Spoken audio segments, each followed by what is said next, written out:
you. Now is when on the sunshine beam. So bring on the young perfection, for their love will surely be. No clothing, fear, or hunger. You can't see, you can't see, you can't see.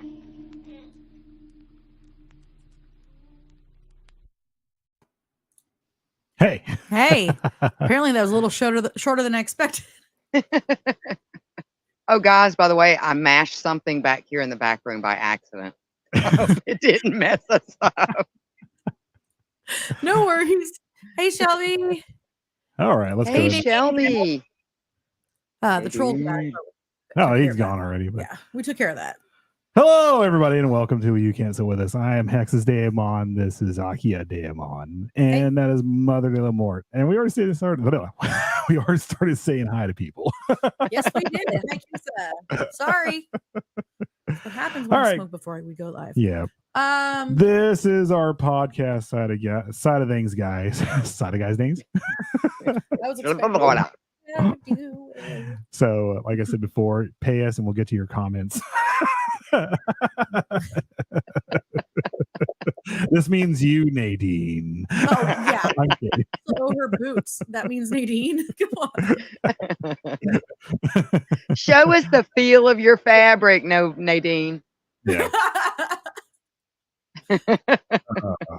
Let's see what trolls we get in here today. But we are on our podcast, guys. So if you guys come in and try to troll us, we will get to your trolling comments when we get the chance to do that.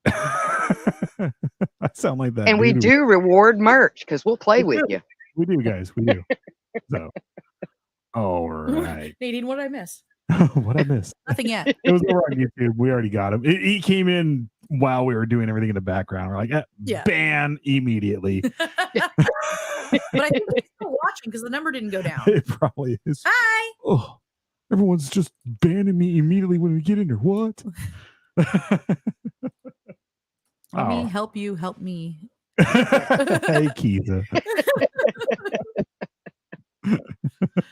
All right, let's get into this. So we left off talking about the other possible victims or suspected victims of the Manson family.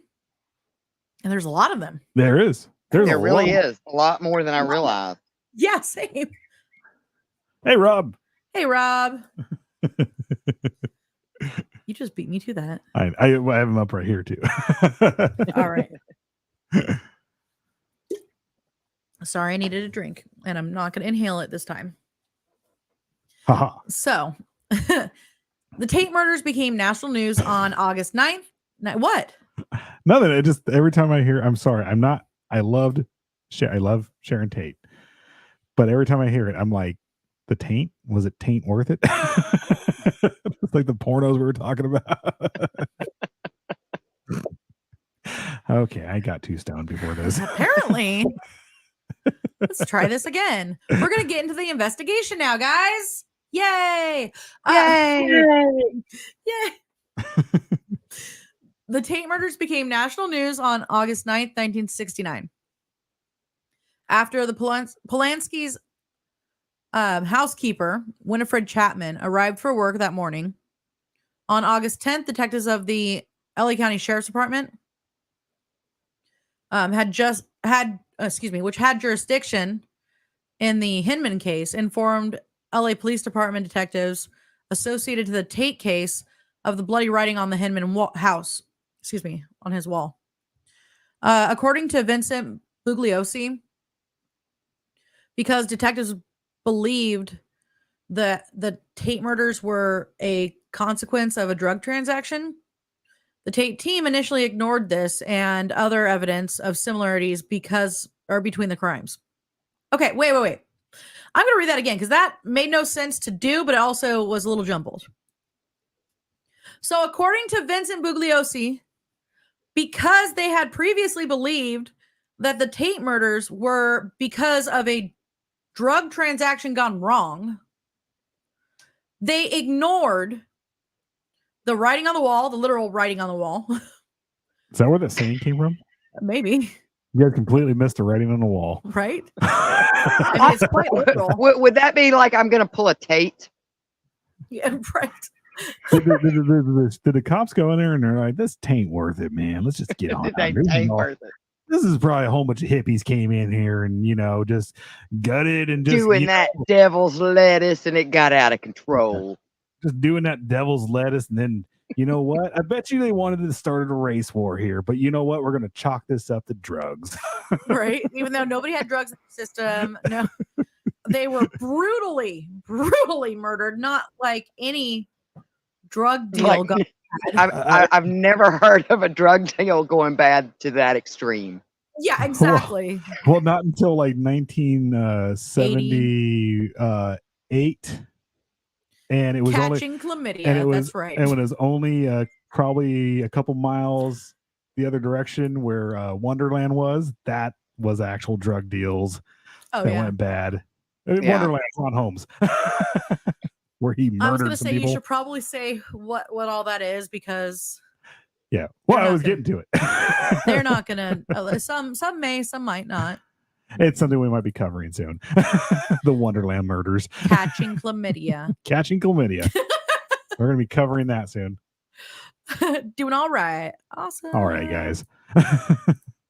All right. When Shelby said that, I thought of Oogie Boogie. Well, what are you going to do? I'm going to do the best I can.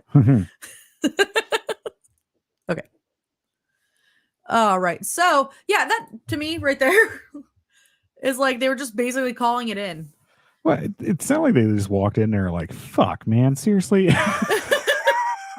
Well, all the damn paperwork I'm going to have to do, Right?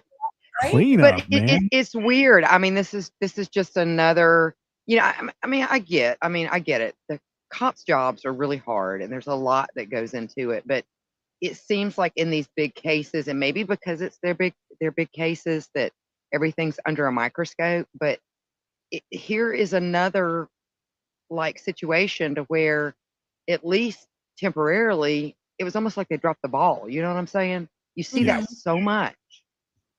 It's crazy. I mean, going back into talking about what was her name? Isabella Guzman? I think so, yeah. Watching that interview, like we went into that thinking that somebody was intentionally just trying to make the police look bad. We really did. Yeah, no, exactly. We're like, oh, this whole documentary right here is just going to make the cops look bad. It's going to be another one of those. Oh my god, they messed. Poor baby. And we're watching it. We're like, oh no, they fucked up. You guys fucked up bad. I was like, I'm watching 90% of this. I was like, it's clear that she's schizophrenic from the very get-go, and you guys were like just egging her on. You guys didn't even. You're like, no, you're going to jail. We're not even going to mess with this. I was like, what? They were pulling a Tate. They were just completely ignoring the writing on the wall. Tate worth it, man. Tate worth it. Ain't worth it. Raven. Hey, Raven. Hey, Mr. Giggles. We're gonna be seeing him tomorrow night. We're gonna see him tomorrow night. It's true. We will. Yep. We'll be seeing him tomorrow night. It's twoo. It's twoo. It's twoo. It's twoo. Baby, get a hold of yourself. I have to go to work. We already went through this. I'm sorry. We're not doing it again. It's the same episode, I think. Yeah. The same subject. Yeah, exactly. I don't know. Everything runs together at this point. I'm not sure what we're doing. And we did so good starting out. We went right into the subject for 5 minutes. I was surprised. Maybe that. I don't even know if that. I've actually heard a cat a couple times right now, and I was like, I'm proud of myself. And then nope. You did not hurt any cats. You caused the cats to scramble. To scrap. To scrap.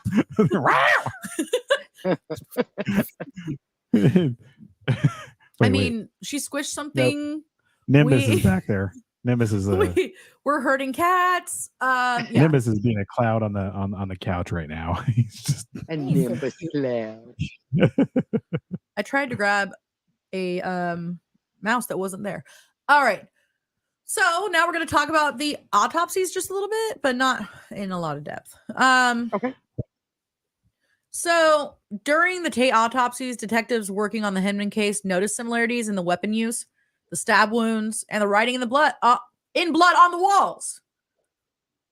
They brought the information to the detectives working on the Tate murders, and Vincent Bugliosi Didn't want anything to do with it. He didn't want no Bugliosi to do with this at all. I'll tell you what, man. See, and I picture them going in there and go, it would be swell if you guys looked into this. Yeah. Right? And he's like, nah, I'm good. I'm good. I'm pretty sure it's his over drugs. It'd be ashamed if you pulled a Tate on this. Funny thing was, he was over at Wonderland, and when that happened, he was like, I guarantee this is like psycho hippies trying to start a race war. Oh, yeah, Bugliosi did do I think he did. I think he did. No, he was on another serial killer case too. No, I'm sorry. It was I think it's not Ron Perlman. What's his name?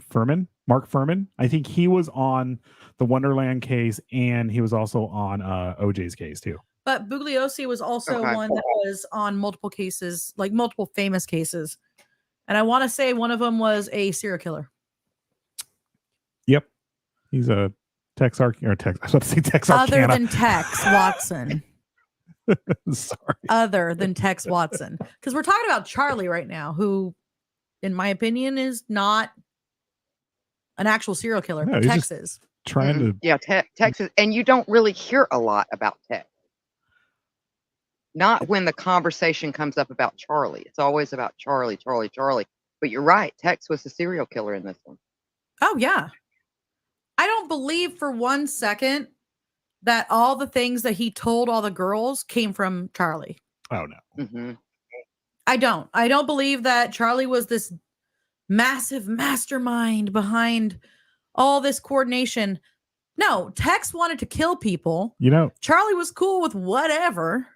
If you told Charlie Manson the cure for chlamydia was whatever he was doing, he probably did it perfectly, because he was wanting to get rid of chlamydia so bad. Just dancing all the time, trying to just dance it away. And it wasn't get that itch to go away. He's got the St. Vitus. So I've got a question. So do you think that, like, if for whatever reason the Manson family, the family, was able to go on longer than they did before they actually got arrested, do you think Tex would eventually have turned on Manson? I think so. Mm-hmm. I think so. I think he was already leading that direction. Yeah. Yep. I think we were bringing it up last episode, where all the bodies that supposedly Manson was doing were like, this actually sounds like Tex. There was one that definitely sounded like another female killer. Yeah. But that's the weird part too. Is that there were some things that Tex did that usually leaned more towards a female killer.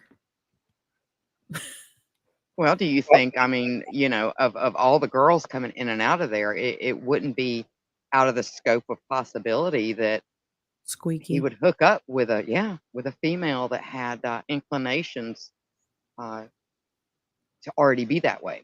Well, yeah, that's true. And they just fed off each other. What was the guy who owned the ranch? Something Spawn. What was his name again? George. George. Especially when you mess with George's. What was he watching that night? Oh, he always had to watch FBI. If you mess with FBI, I can see Squeaky getting pissed and killing some people, because you don't mess with George's FBI unless it's happy fun time for George. Yeah. Well, I don't think you can. Probably just pushed her aside while it was going on so he could watch his TV. Yeah, he's like, whatever. Get it done. I just want to watch TV. Look at me multitasking. I'm doing two things at once. We can do it doggy style so we both can watch X-Files. Of the Bloodhound Gang.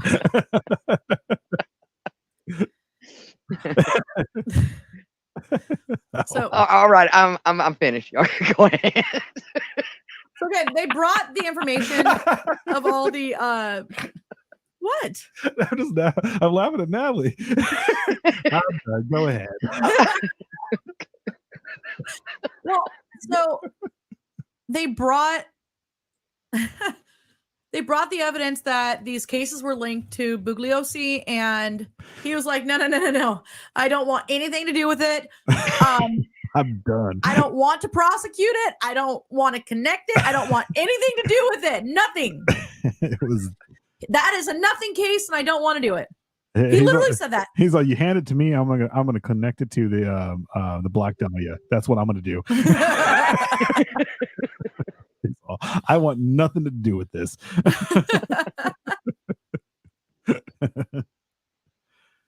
Welcome back. Hey. Hello. I do want that right now. What do you want?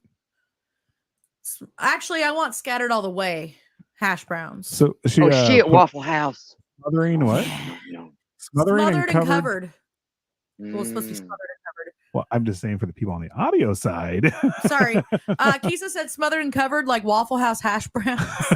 Yes. And I was like, And diced. Oh man, I want scattered all the way. It's the lyrics to Bloodhound Gang. It's Look, the rest when we went on our little mini trip last week, that was the first thing we did. I was like, you know what? This long drive, we're going to have something that will sustain us in our stomachs while we drive. So we stopped at Waffle House. It was delicious. So. Oh no. Huh. Apparently somebody handed Vice a sword. I'm scared. And we're not even on that side of the country right now. Good luck, Odd Mother.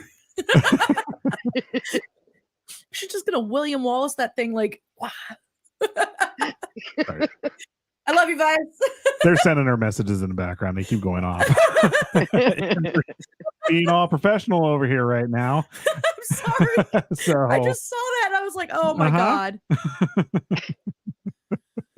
Love you. All right. So Garrettson, who was briefly held as a suspect in the Tate murders, told police that he had neither seen nor heard anything on the murder night.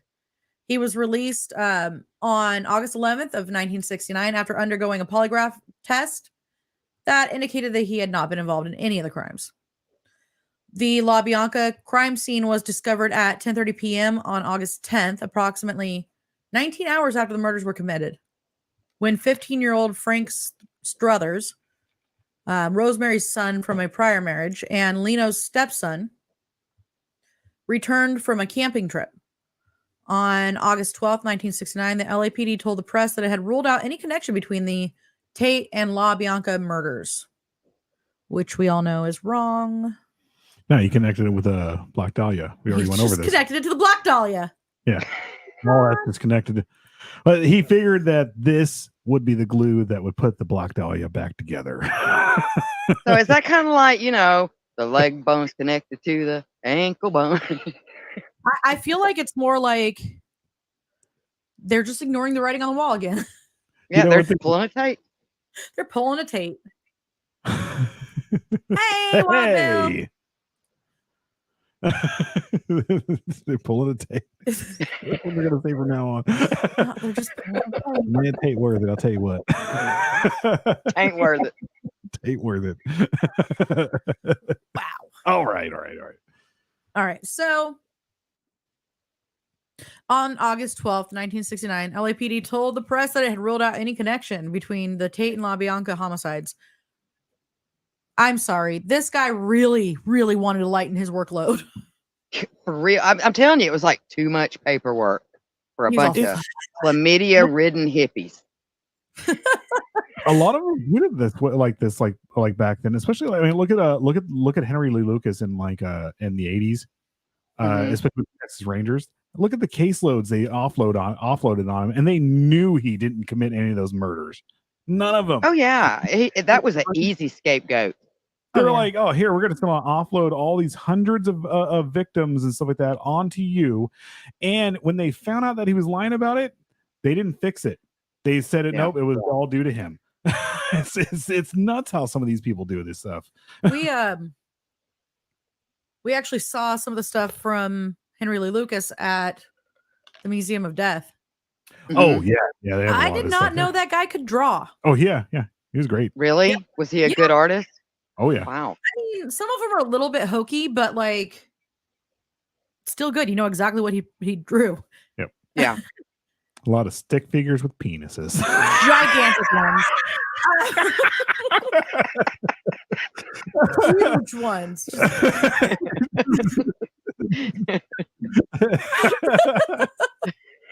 But we also saw Otis Tools stuff.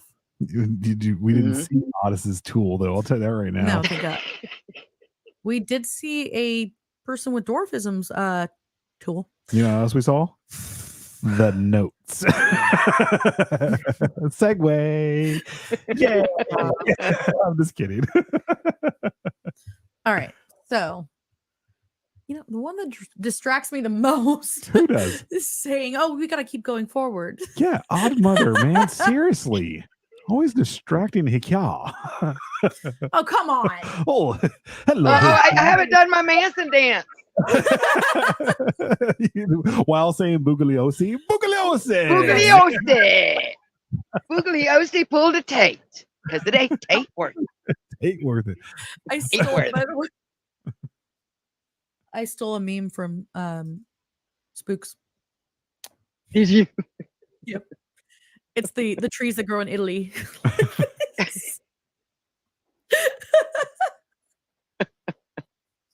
Had to say it. So, okay, here we go. On August 16th, the sheriff's office raided Spawn Ranch, arrested Manson and 25 others as suspects in a major auto theft ring. They had apparently been stealing some Volkswagen Bugs and converting them into dune buggies. Hell yeah. Actually, they're still out there. There's some of them still out there at Spawn Ranch, and we are. I'm going to go see it. We are going to go see it when you're here. We are so going to go see it. So, in the process, weapons were seized, but because the search warrant had been misdated, the group was released a few days later. Wow.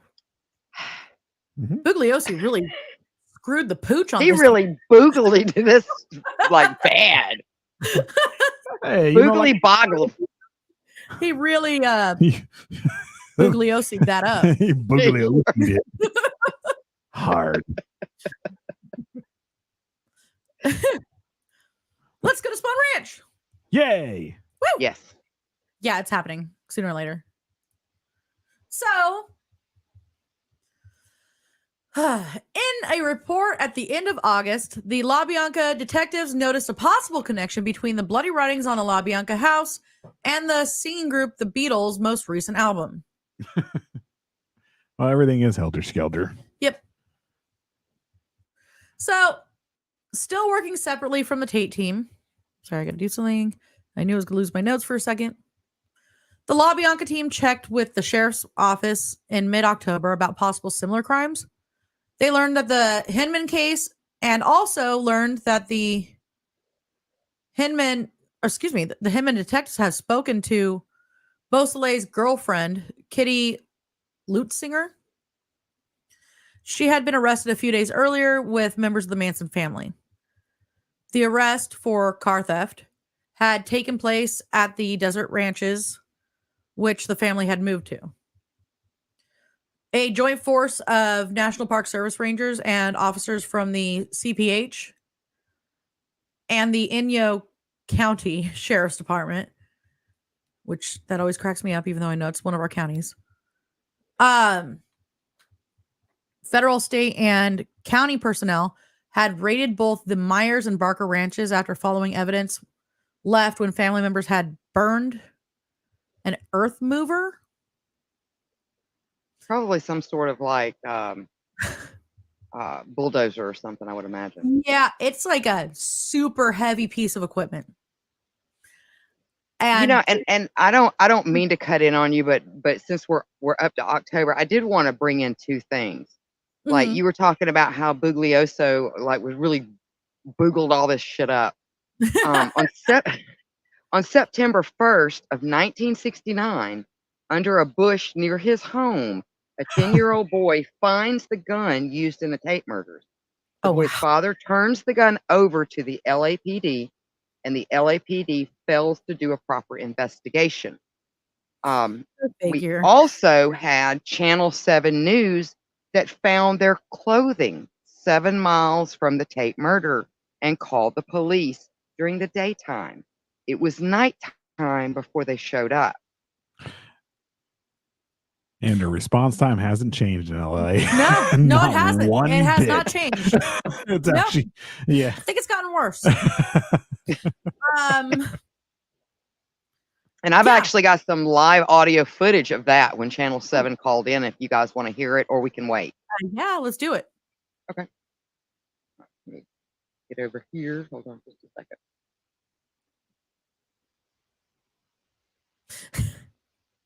What? Mr. Giggles drop out and magically Al drops in. Taking into account the published report in the Los Angeles Times, the story that Susan Atkins told about what allegedly happened that night after the murder at the Tate House, we drove from Cielo Drive at the base of Benedict Canyon up here across from 2901 Benedict Canyon. Leaving from Cielo Drive, driving up Benedict Canyon, we timed ourselves and tried to place ourselves in the same position that the people would have been in that night after they left the Tate House. 6 minutes and 20 seconds of moderate driving up Benedict Canyon led us to this spot. And looking over the edge of this hill, we found several pairs of blue jeans and what appeared to be some very dark sweatshirts. These shirts and the blue jeans appear to have stains on them. So without hesitation, I went directly across the street to 2901 Benedict Canyon, used the telephone, called Lieutenant Robert Helder, LAPD Homicide, and told him that I think we have found the clothes they're looking for.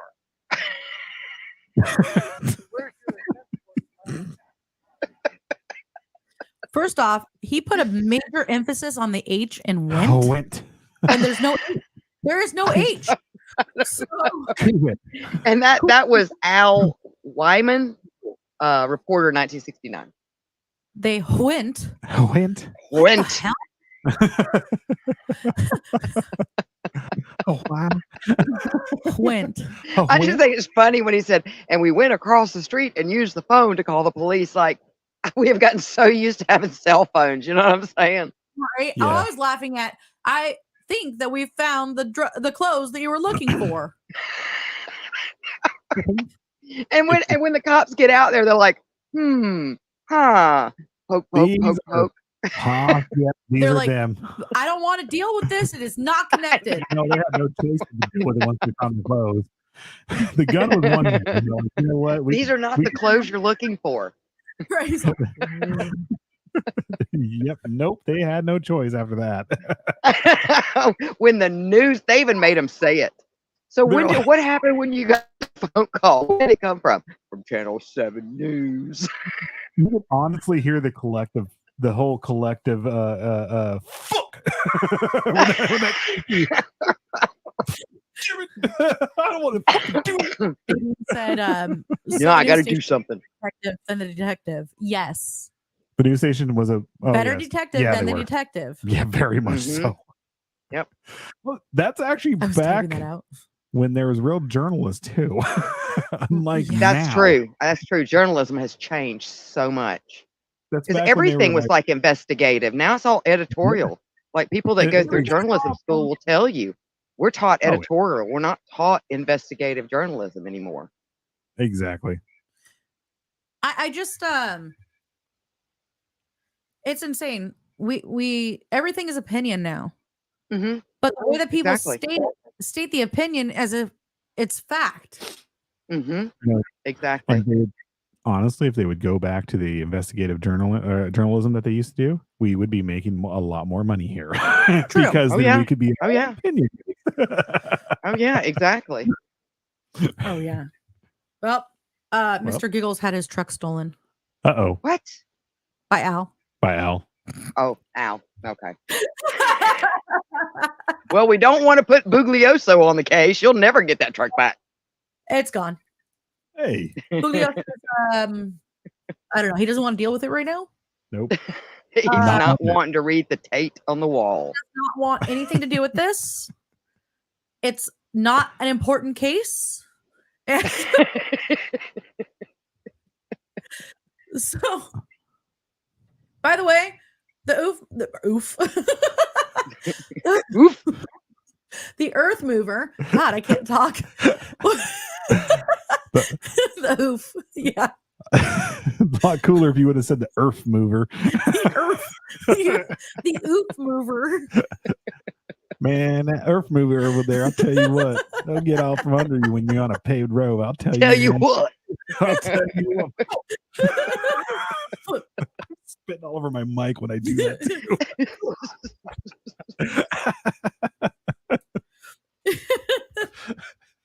I do have to credit Letterkenny for that. It's a great episode.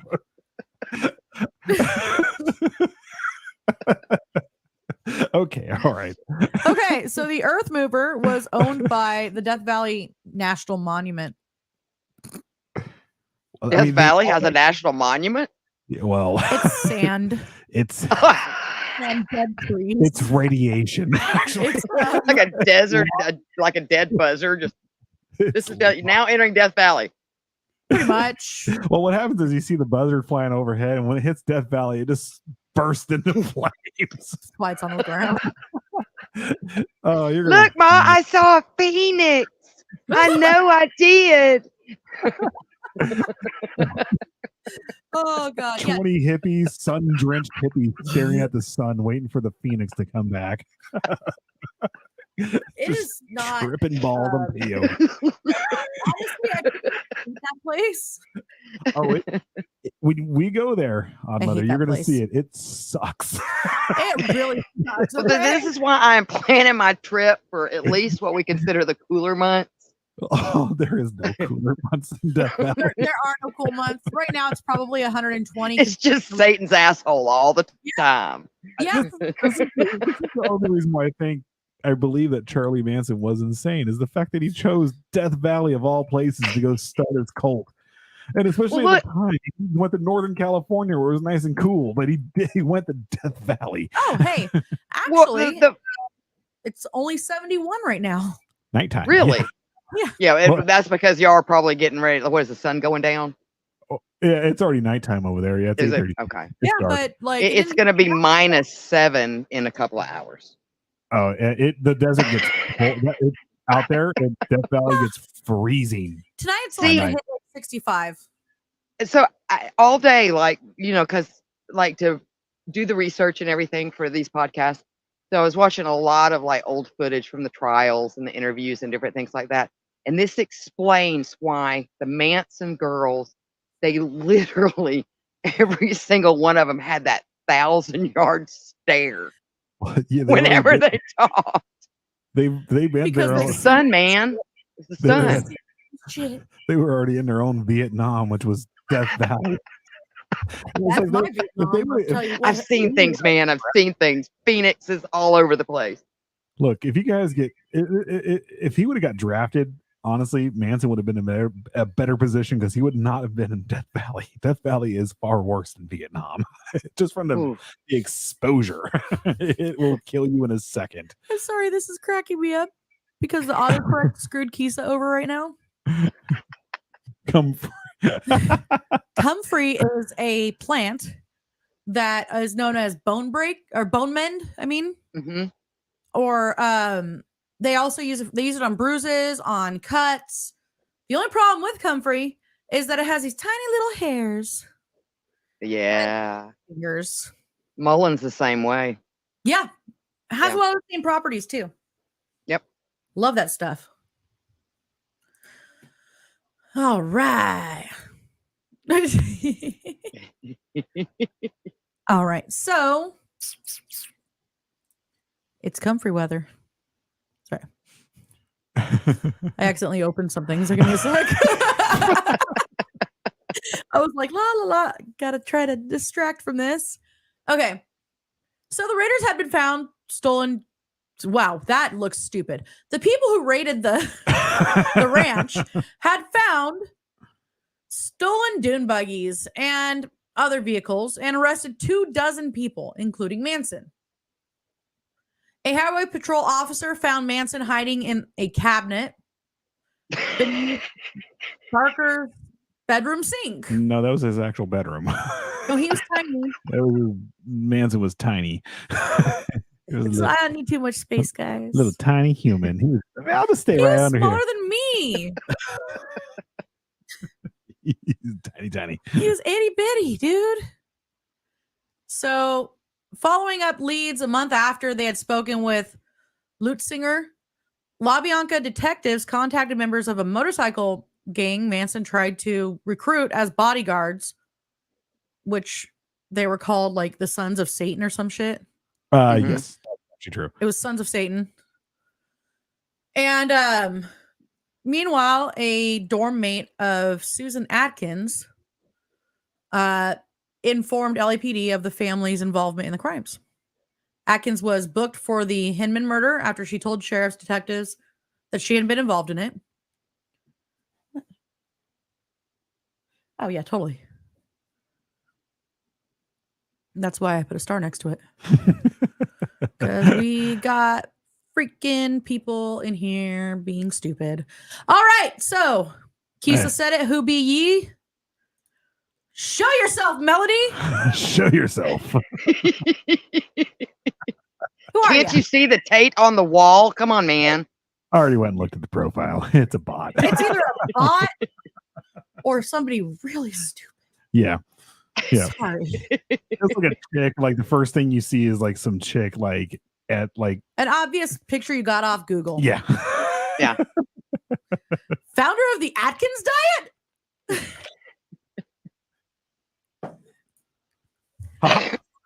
Yes. So we're gonna go back to Bugliosi. Bugliosi. So,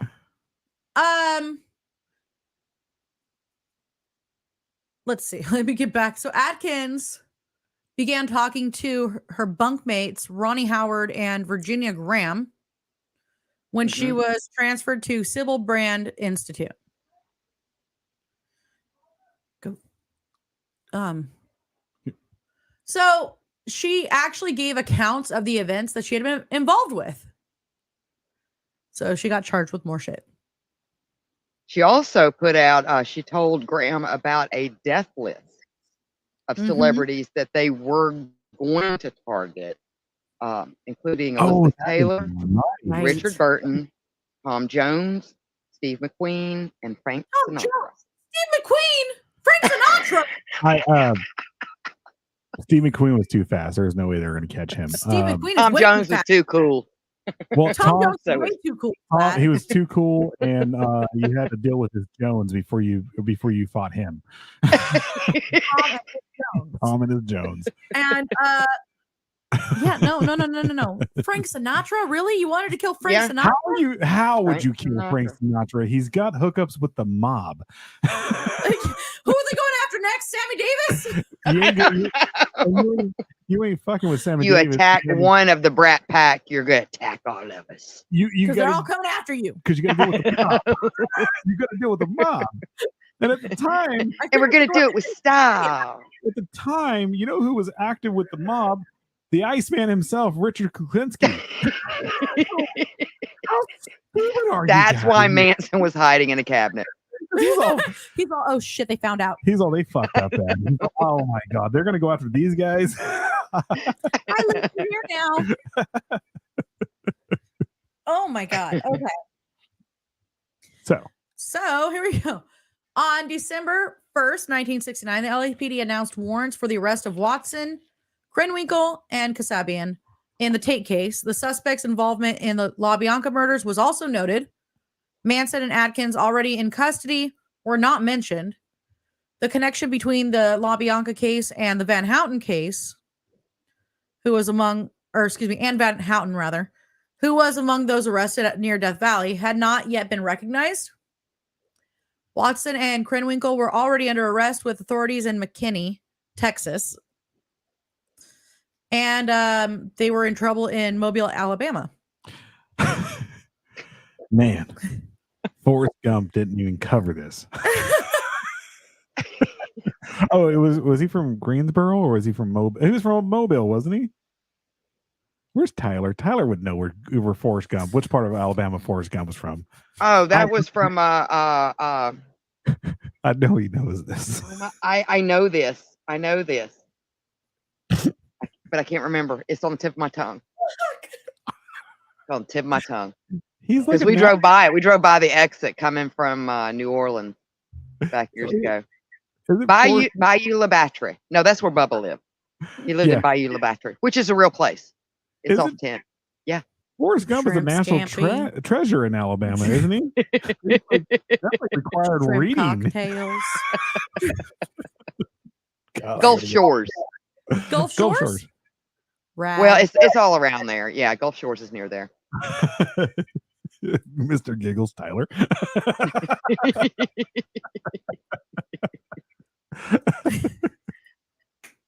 Oh wait, no, Vice is playing with swords right now, so Tyler's busy. He's pinned against the wall somewhere. Oh, fuck. That's all he's doing the whole time. I have video of this, so we're gonna see that when we're done here. Yeah. So here we go. Apprehension. I already started reading that. Oh, never mind. Ne'er you mind. So the what the hell just happened now? Okay. I don't know. Here we go. There was a warrant out for Kasabian's arrest, and she surrendered herself to the authorities in Concord, New Hampshire. On December 2nd. They just kind of went all different directions, didn't they? Yeah, basically. Mr. Giggles said, "Who gave Tyler a sword?" No. Even scarier. Vice has a sword. I'm pretty sure she's putting on blue war paint right now. Freedom! And like, she's gonna kick our asses. Yeah. That's probably what's going on right now. She's marching this way right now, okay? with 50,000 Scots. And covered in woad. We don't really know where the hell they all came from, but they're here, okay? Yeah. Yes. Vice has a sword right now. Yes. Okay. So, physical evidence such as Krenwinkel's and Watson's fingerprints, God, he was dumb, which had been collected by LAPD at Cielo Drive, was augmented by evidence recovered by the police on September 1st. And Bugliosi is going, yeah. Fuck, He's man. Sitting there like a Kyle, man, like ready to had it forced to write like 20 words of what he did wrong. So on September 1st, 1969, I'm going to pull it down. Oh, mine's not even up like it normally is. There we go. Hey, I can hear myself.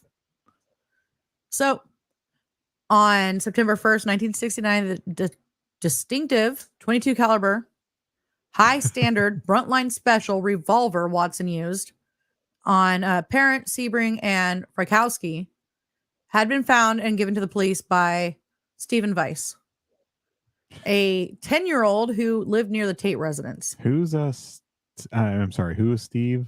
And like Weiss's friend, Stephen Weiss? No, he was that 10-year-old boy. Thank you. Just kidding. Thank you. Yeah, which was turned over way back in August. Your mic is picking up my voice. That's why I turned it down slightly. I can hear it. I don't know. When I get loud, sorry. But you can't hear me is the problem. I hear you just fine. I hear you fine. Everyone's scared about Vice with the sword right now. Sorry, Vice.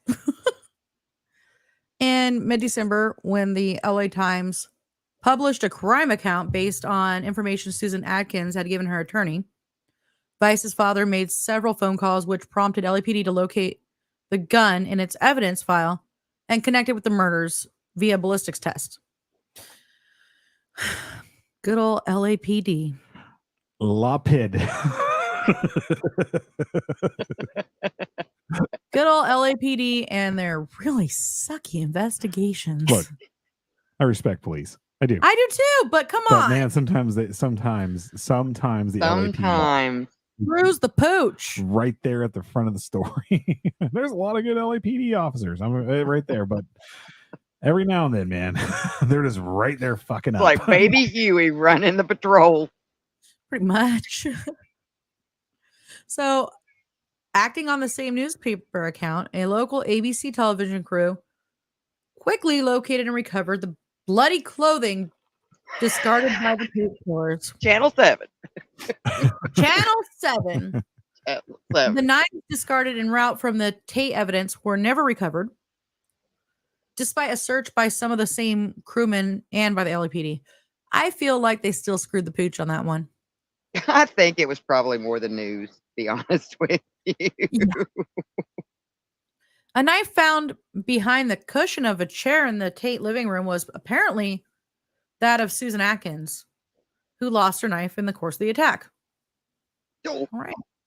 Oops. The trial began on June 15th, 1970. The prosecution's main witness was Kasabian, who, along with Manson, Atkins, and Krenwinkel, had been charged with 7 counts of murder and 1 of conspiracy. Can I say one quick thing that I think is absolutely hilarious? November 18th on the timeline, 1969, prosecutor Vincent Bugliosi is assigned the Tate Bianca case. Damn it! So, God. Sorry. I had to throw that. Somebody up above him is laughing their ass off. Hey, Right? like, watch every time we assign the shit to him, like he turns into like a little kid getting in trouble. Watch this, guys. He's a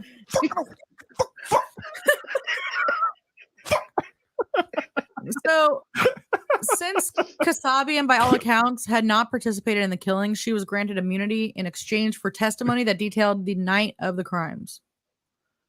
Originally, a deal had been made with Atkins in which the prosecution agreed not to seek the death penalty against her in exchange for her grand jury testimony, on which the indictments were secured. Once Atkins decided to give that testimony, the deal was withdrawn. Mm-hmm. That's such bullshit. Yep. Because Van Houten had participated only in the La Bianca killings, she was charged with 2 counts of murder and 1 of conspiracy. Yep. Originally, Judge William Keene had reluctantly granted Manson permission to act as his own attorney. This is awesome. It's so good to Because of Manson's conduct, including violations of a gag order and submission of outlandish and nonsensical pretrial motions, rather. Higgity buck. Hula bah. You know, he went out there and it was all Baba Booey, how are Stern's penis? Baba Booey. I may be in here, but I'm out there, man. I'm free. He probably just started flirting with some chick in there too. Dude, I know if I was my own lawyer and I was psycho, I would. Pretty much. Sup, lady? How you doing? You know, I'm on trial for murder. So because of this conduct and, the violations of the gag order, trying to present pretrial motions that were completely nonsensical and outlandish, the permission to act as his own attorney was revoked. This man is crazy. They literally, like, the judge tested the waters and he's all, nope. He's all, fuck this. Nope. So Manson then filed an affidavit of prejudice against Keene, who was then replaced. Wait, what? By Judge Charles Older. Wait. He got the judge removed? Because he wouldn't let him be his own attorney. Well, look, let me tell you some of the stuff that Manson said, okay? So some of his statements when he wished to testify on his own behalf is, the children that come at you with knives are your children. You taught them. I didn't teach them. I just tried to help them stand up. On cross-examination, Bugliosi asked Manson if he thinks he's Jesus Christ. Well, damn right I am. Damn right. If that judge was not removed, how much you want to bet Manson got off? Because he would have got an actual lawyer. Wait, I forgot. He did represent himself, didn't he? Most of it, right? Or I don't know. Some of it. He did actually manage to get that, and then he's like, But could you imagine that judge was like actually didn't get removed, and they got him to be quiet, and they got him a lawyer, like a legit Yeah, but lawyer? you know what? I think that public outrage during that time had a that's different true. weight than it does now. And even though he didn't technically put a knife into someone, they were going to get him. Yeah. He was going to jail regardless. Yeah, I completely forgot about that aspect of it. No, there was no way he could have. Yeah, there's no way he wasn't getting out of this. I mean, he was going to jail? Yes. Sorry. I mean, he was a killer by proxy, so to speak. You know what I'm saying? But yeah, absolutely. No, I believe he actually has killed some people, but not during the course of this situation. Yeah. Oh yeah. On Friday, July 24th, the first day of testimony, Manson appeared in court with an X carved into his forehead. Not what he ended up with, though. No, that doesn't look like an X at all. Not that old German running man. Really? Did they say carved an X in hair? Seriously, it was a swastika. It's like satin rules. Hail satin. Someone edited this. Didn't they? Some woke little baby. No. So get this. His statement was that he was considered inadequate and incompetent to speak or defend himself. So he had X'd himself from the establishment's world. Oh, and that solved it all. That solved it all. It did start out as an X. First sovereign citizen. Right there. Dear God. Have you seen the sovereign citizens? I am a sovereign citizen. You cannot ask me for my ID. You're like, ma'am, there's no such fucking thing as that. So knock it off. The best part is when the cop has had enough and they just crash the window with their baton and pull them out. You like, do this to me. Yes, I can. You're not getting money from them, lady. It ain't happening. You're not going to sue these guys. They're pissed. Mm-hmm. So over the following weekend, the female defendants duplicated the mark on their own foreheads, as did most family members within another day or so. The prosecution argued the triggering of Helter Skelter was Manson's motive. The crime scene's bloody White Album reference, Helter Skelter, written by Susan Atkins, and the writing of Pigs was correlated with testimony about Manson predicting that the murders that African-American people would commit at the outset of Helter Skelter would involve the writings of pigs on the wall in the victim's blood. For the record, this guy is totally insane. Yeah. The defendants testified that the writing in blood on the wall was to copy that of Hinman's murder scene, not some apocalyptic race war. According to Bugliosi, Manson directed Kasabian to hide a wallet taken from the scene in the women's restroom of a service station near an African-American dominated neighborhood. However, as co-prosecutor Stephen K. later pointed out, the wallet was actually left about 20 miles away in a predominantly white neighborhood, Sylmar, which is like super suburban. This was when they were leaving, wasn't it? Yeah. They're gone. They just tossed it out the window. Yeah. Yeah. It was like 20 something. What did I say? 25 miles? That's it. Mm-hmm. 20 miles. Yeah, that's roughly them heading there. Sylmar, I think isn't that up near Valencia or Sylmar is Palm Springs? San Fernando. It's near San Fernando. Yeah. Sorry, I had to look. But yeah, I see it right there. So they were heading basically they were heading back down to Death Valley. They were heading they were already as far as San Fernando on a 210. So yeah. Yep. So I gotta pee. Do you want to go to a break real fast? Yeah, we need to go to a quick commercial. We're going to take a quick break. She's about to. My eyes are floating. Yeah, we've been going for an hour. Yeah. I just got to find a commercial. Yep. Do we have the other commercial? That's the backgrounds. Oh. No, I'm sorry. That's video clip. I need to get that other commercial up too. I haven't uploaded that one. I have both, I think.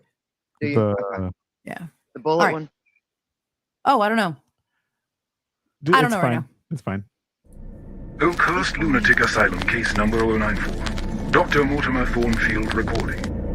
Patient 0428, Stephen P. Kitty Cat. Often referring to himself as Spooky Tales with Steve the Cat. Diagnosis, Morbus Organizus Disorder, or MOD. Observation, patient exhibits an artistically delightful and disturbed mind. The patient's pursuit of selling t-shirts and merchandise that celebrate the macabre and the horrifying has led to the diagnosis of Morbus Organizus Disorder, a condition that melds artistic madness with a twisted appreciation for the darker side of cinema. Treatment plan being that the patient's products are of a perfect embodiment of their twisted artistic vision and the unique nature of the condition. Procurement of said merchandise is recommended.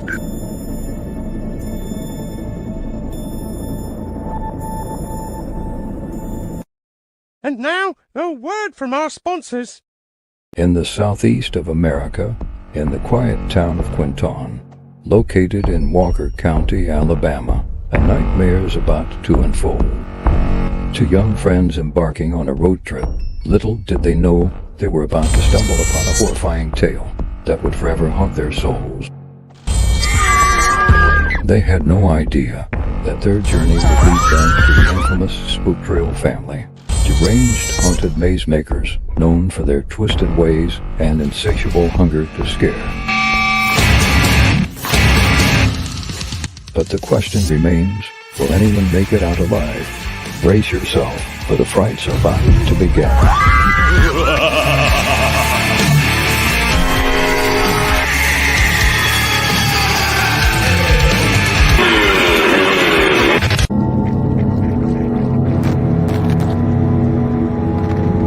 Mayday! Mayday! Can you hear us? We need help. I repeat, we need help.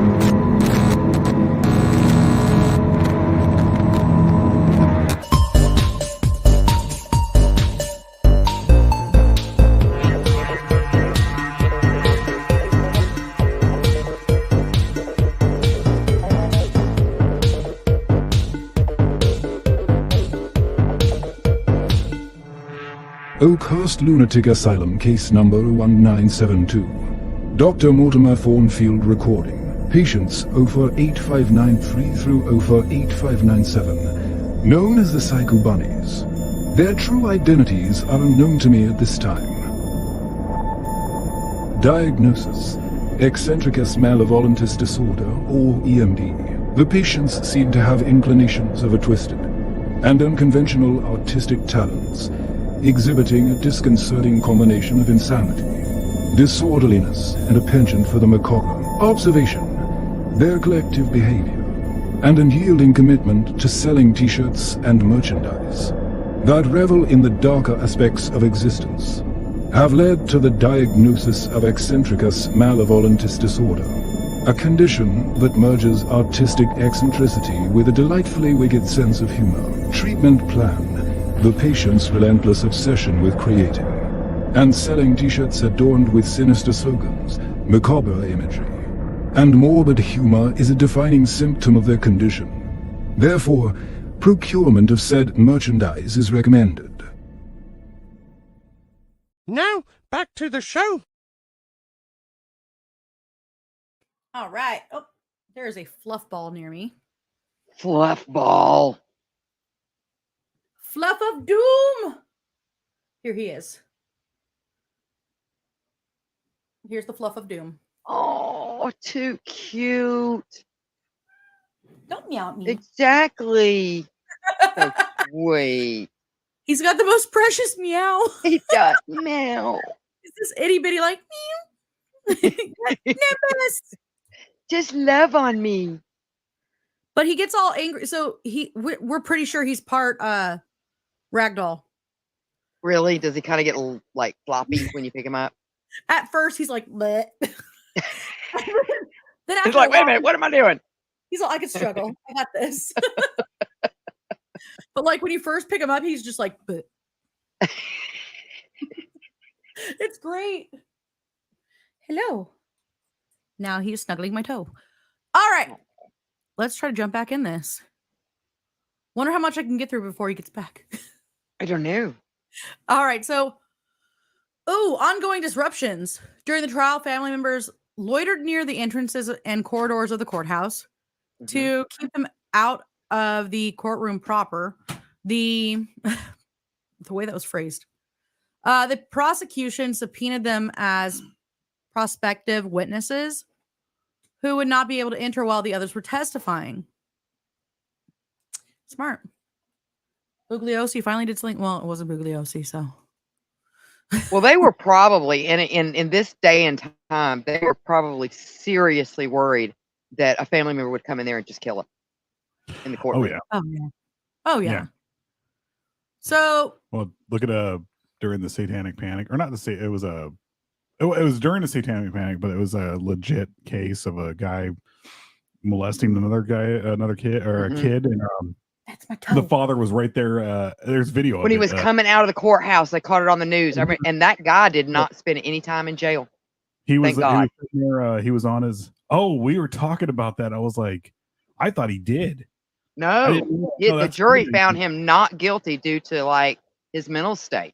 Yeah, he was just sitting there by the payphones, acting like he was on the phone like this, and all of a sudden when he walked by, he just pulls out the gun. He and walked up. There's footage out there. We should cover that sometime. Well, we should. You're gonna see me like me. Well, we were talking about it, and I was like, he deserved it. Oh, the pedo. Oh yeah, absolutely. He did deserve it because he was just found guilty right there. And but I was sitting there going, I was like, man, that guy just ruined his life.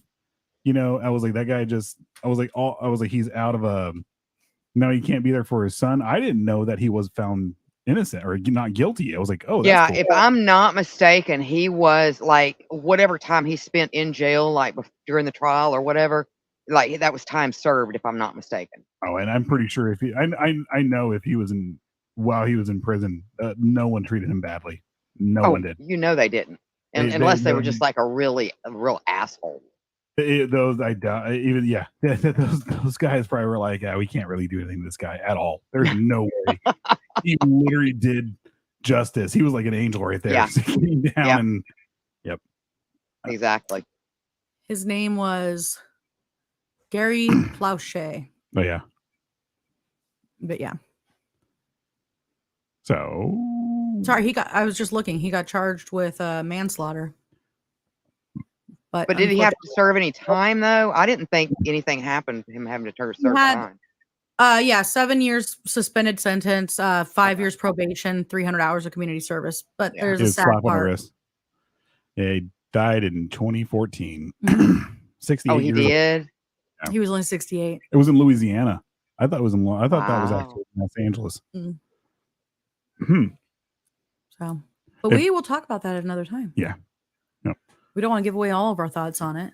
No, there's something coming up, and I realize that's going to be in 2 weeks. So, what? 2 weeks? 2 weeks away from today. That's Halloween week. So there's going to be a special you can't sit with us. It's going to be gory.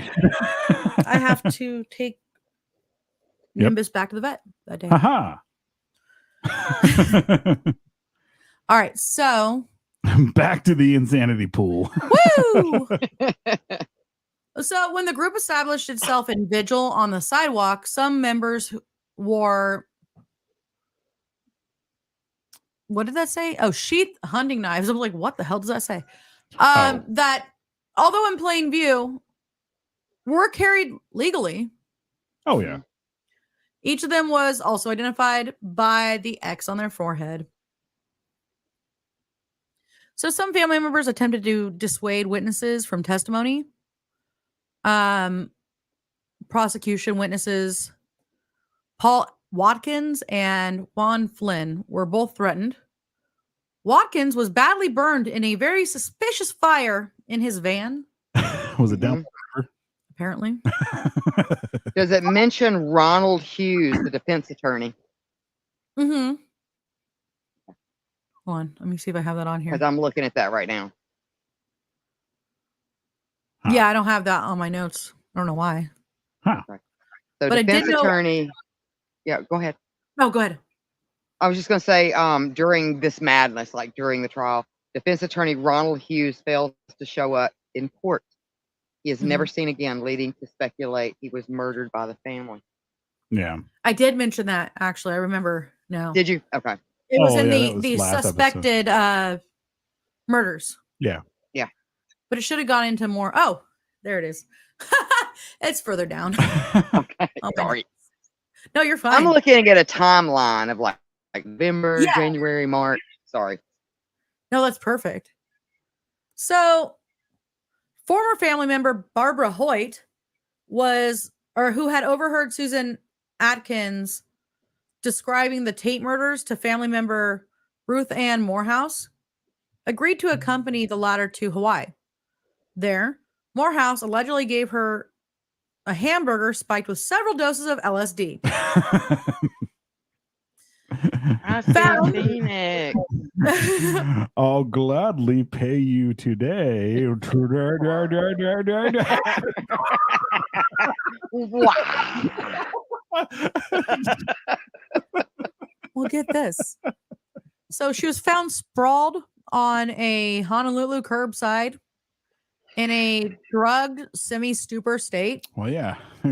She was taken to the hospital where she did her best to identify herself as a witness in the Tate and LaBianca murder trial. Holy shit. These guys can reach out and touch you. Well, before the incident, she had been very reluctant as a witness. Mm-hmm. After the attempt to silence her, she decided, fuck it, I'm doing this. Yeah. Well, if I remember correctly, because I remember they would, this is going like way back when I was a kid, they would do like, the 10th anniversary of, the Manson LaBianca murders and, things like that back in the 70s. And I remember them talking about the trial and how there were so many groupies that, they'd never heard of Manson and the family until they were famous and going through the trial. And there would be like 20 or 30, mostly female, that would be outside the courtroom. And if I'm not mistaken, I think they shaved their heads and they all like, I guess, one of those scratch tattoos where they put like the Indian ink in it. Oh, yeah. Would sit out there. So I imagine there were probably a lot of these groupies that probably helped to do some of these things. Oh, for sure. Yeah. Yeah. It's so weird that these chicks get all like obsessive over murderers. Oh yeah, it was crazy. Getting the teeth marks tattooed on them, being obsessed with the smelliest one of all. Yeah. Ramirez. Yep. I mean, come on, that guy had horrible hygiene. He was not that good looking. He was a total druggie. Well, then again, thinking back on who idolizes him, I guess. And he was like Scott Farkas. He had green teeth, man. He had green teeth. But like I said, looking back at who idolizes him, I guess it makes sense. Well, anywho. Now they said that. On August 4th, despite precautions taken by the court, Manson flashed the jury a Los Angeles Times front page whose headline was "Manson guilty, Nixon declares." Tricky Dicky, huh? Guess so. This was a reference to a statement made the previous day when President Richard Nixon had declared that what he saw as the media's glamorization of Manson. Yeah.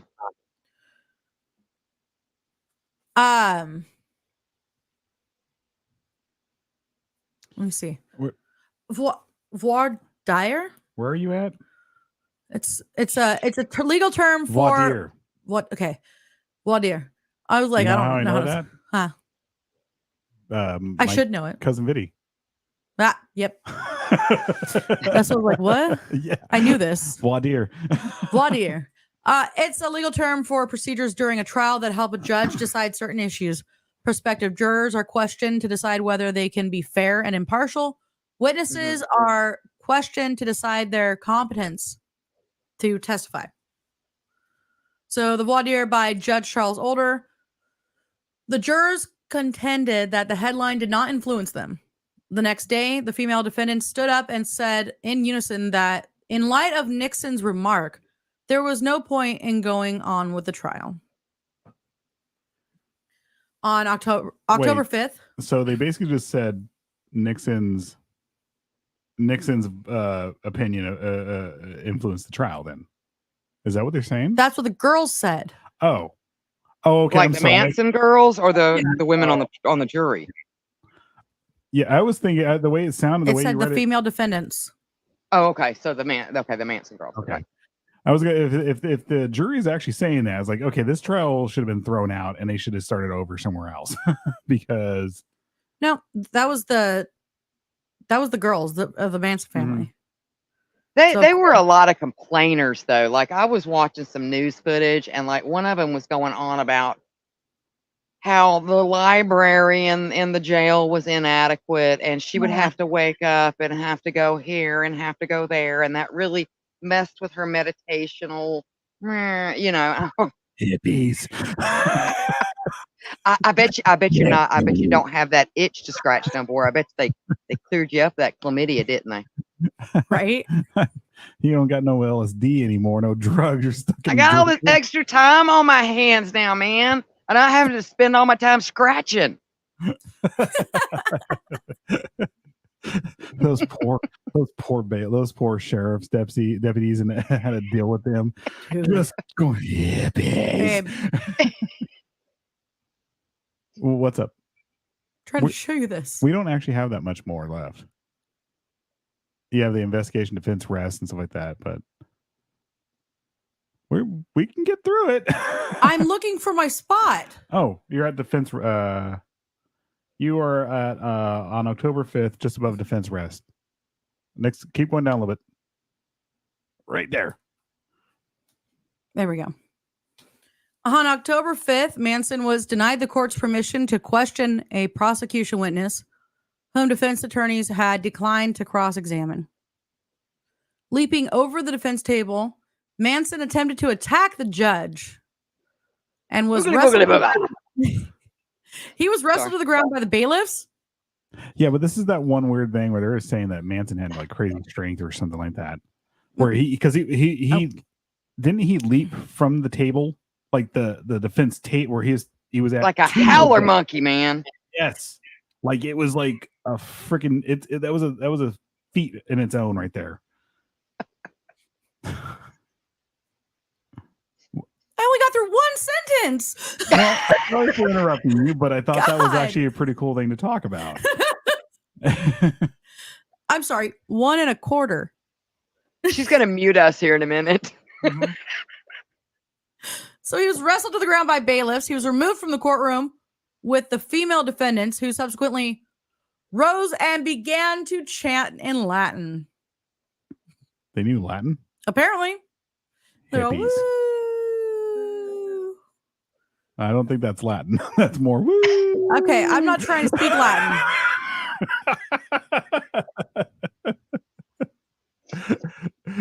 Kisa Manson smash.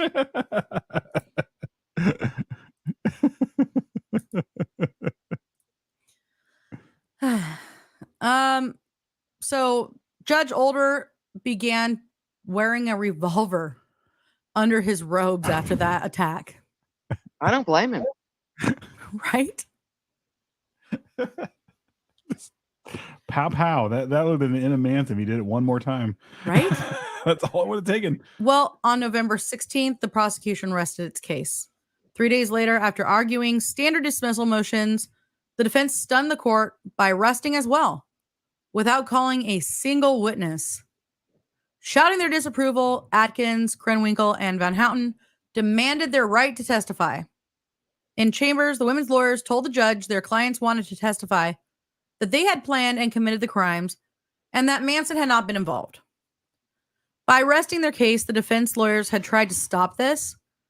Van Houten's attorney, Ronald Hughes, vehemently stated that he would not push a client out the window.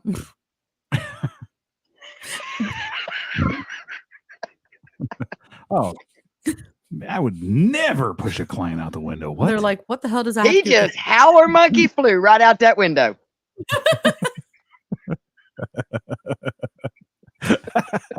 Okay, I get what he's saying though. He's not just gonna like let somebody go up there and completely incriminate themselves. Yeah. At the behest of Manson. Oh yeah. So because they were probably hoping to get Manson off. You know what I'm saying? Oh yeah. Well, they did already a few times, but yeah. This no me involved in this one. This was all oral. But it would have definitely involved chlamydia later. But definitely oral. They were orally trying to get him off. That poor defense attorney had to deal with this the entire time. Well, so in the prosecutor's view, it was Manson who was advising the women to testify in this way as means of saving himself. Speaking about the trial in a 1987 documentary, Krenwinkel said the entire proceedings were scripted by Charlie. Well, duh. We knew that. We all know that. The next day, Manson testified. The jury was removed from the courtroom. According to Vincent Bugliosi, it was to make sure that Manson's address did not violate the California Supreme Court's decision in People v. Aranda by making statements implicating his co-defendants. However, Bugliosi argued Manson would use his hypnotic powers. I do believe he had. Seriously, dude. I don't. Okay, look, it's a lot of cult leaders actually have that. It's not exactly hypnotic powers. It's just they know how to talk to people in like those low tones and all that stuff and pull them in. And Manson did probably with body language too. Like he probably wouldn't have to say a word. But that does make me ask a question. So if supposedly Manson scripted the entire trial, when did they have a chance to actually discuss this? Because I thought even though they were somewhat being tried together, they weren't allowed to interact. No, because they were all witnesses. Mm-hmm. They were all listed as witnesses, so they couldn't interact. They couldn't be in the courtroom and hear the testimony, and they could not interact. Oh, I thought they were saying like as in Manson scripted everything he did, as in like he just basically went out there and acted like No, they're trying to save him. Oh. Yeah, him trying to get them to save him, basically. Oh. But actually, knowing Manson, he probably had this as a contingency plan. Or had somebody that had some sort of sympathies for him. I mean, this was during the 60s, early 70s. Mm-hmm. Oh, yeah. That would get messages out to, whoever. Because that's the one thing I don't understand. How did he communicate with them during this time? Aside from that one biker gang, didn't like Manson also, he did have connections with Hell's Angels and stuff like that, right? I don't know. I thought he did. I don't remember. He definitely hung around a couple of them. you can see that. Well, so Bugliosi argued that Manson would use his hypnotic powers to unfairly influence the jury. Speaking for more than an hour, Manson said, among other things, that the music is telling the youth to rise up against the establishment. Why blame it on me? I didn't write the music. To be honest with you, I don't recall ever saying, get a knife and change of clothes and go do what text says. Oh. There you go. Oh. To be honest with you, I don't recall ever saying, get a knife and a change of clothes and go do what text says. I've been saying that for a while. Mm-hmm. So, as the body of the trial concluded and the closing arguments impending, defense attorney Hughes disappeared during a weekend trip. When Maxwell Keith was appointed to represent Van Houten in Hughes' absence, a delay of more than 2 weeks was required to permit Keith to familiarize himself with the voluminous trial transcripts. No sooner had the trial resumed just before Christmas than disruptions of the prosecution's closing argument by the defendants led the judge to ban the 4 defendants from the courtroom for the remainder of the guilt phase. Bifurcation basically is the judge's ability in law to divide a trial into 2 parts as to render a judgment on a set of legal issues without looking at all aspects. So basically that's what the guilt phase was. There was one of the pieces of it. This may have occurred because the defendants were acting in collusion with each other and were simply putting on a performance, which the judge said was very obvious. Right. So on January 25th, 1971, the jury returned guilty verdicts against the 4 defendants on each of the 27 separate accounts against them. Not far into the trial's penalty phase, the juror saw the defense that Manson, in the prosecution's view, had planned to present. Okay. So Atkins, Krenwinkel, and Van Houten testified the murders had been conceived as copycat versions of the Hinman murder, for which Atkins now took the credit. The killings, they said, were intended to draw suspicion away from Bobby Beausoleil by resembling the crime for which he had been jailed.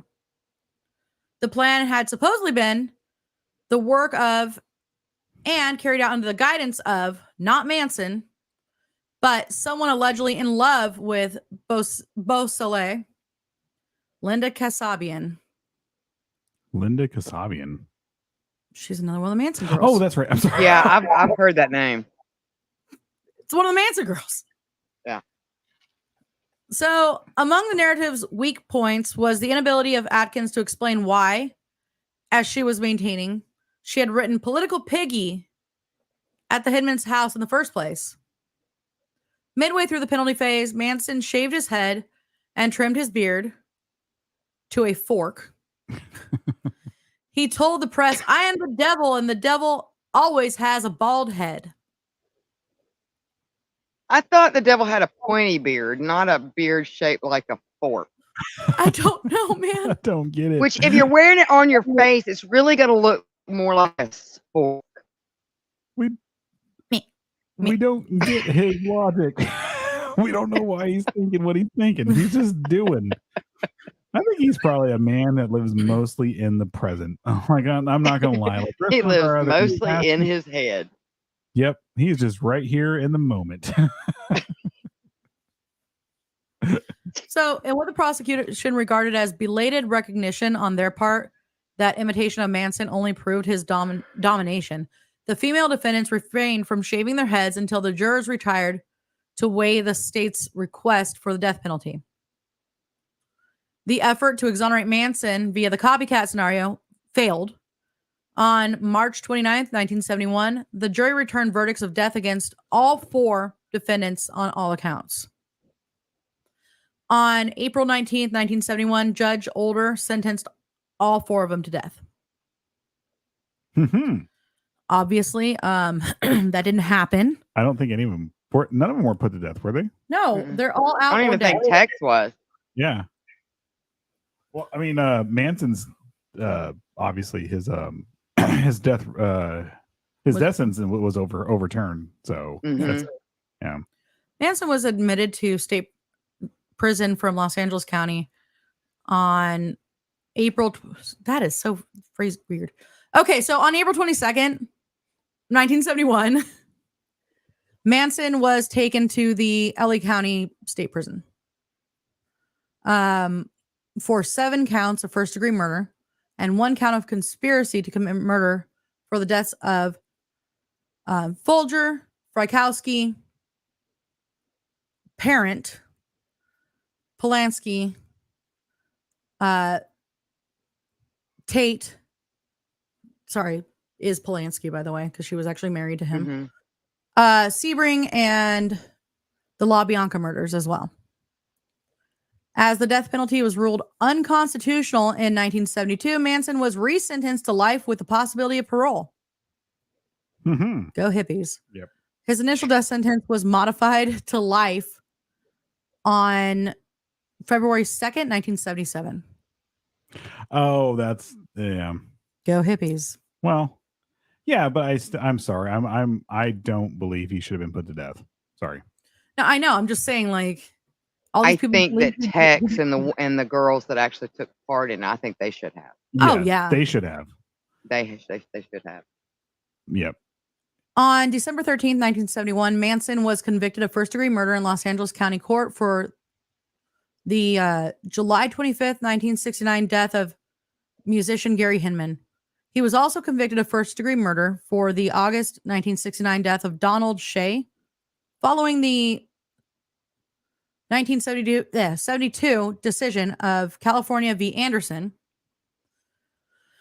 basically, it's when we outlawed the capital punishment for 9 months and until it could be restrained, or until it was actually so there's been several times in reinstated. There's been several times in California's history where recent where we've actually suspended the death penalty. And right now, the death penalty. I thought you meant they suspended capital murder, like nobody could be charged with capital murder. No. And I was like, what? Yeah, they keep California has ever since. They've always had, every now and then they'll come in and be like, oh yeah, we think this is not humane enough, so we need to stop this until we can figure out a way to do it more humanely. Yeah. And right now Newsom has completely just stopped all like death penalty. I want to say we had one execution in 2006, which he did that unconstitutionally too. He just said nope, done. Executive order. Yeah. Well, you know, going back to these murders that were actually pinned to Charlie, so to speak.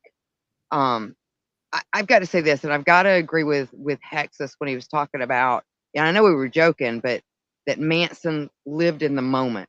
Like, I could personally think that Manson could probably kill somebody, most likely unintentionally, from like going through like a fit, so to speak, like accidentally, you know what I'm saying? Like freaking out and like stabbing somebody. But I can't see him planning something like that. I think that the two murders that they pinned on him, I would honestly think that Tex or one of the girls probably did that.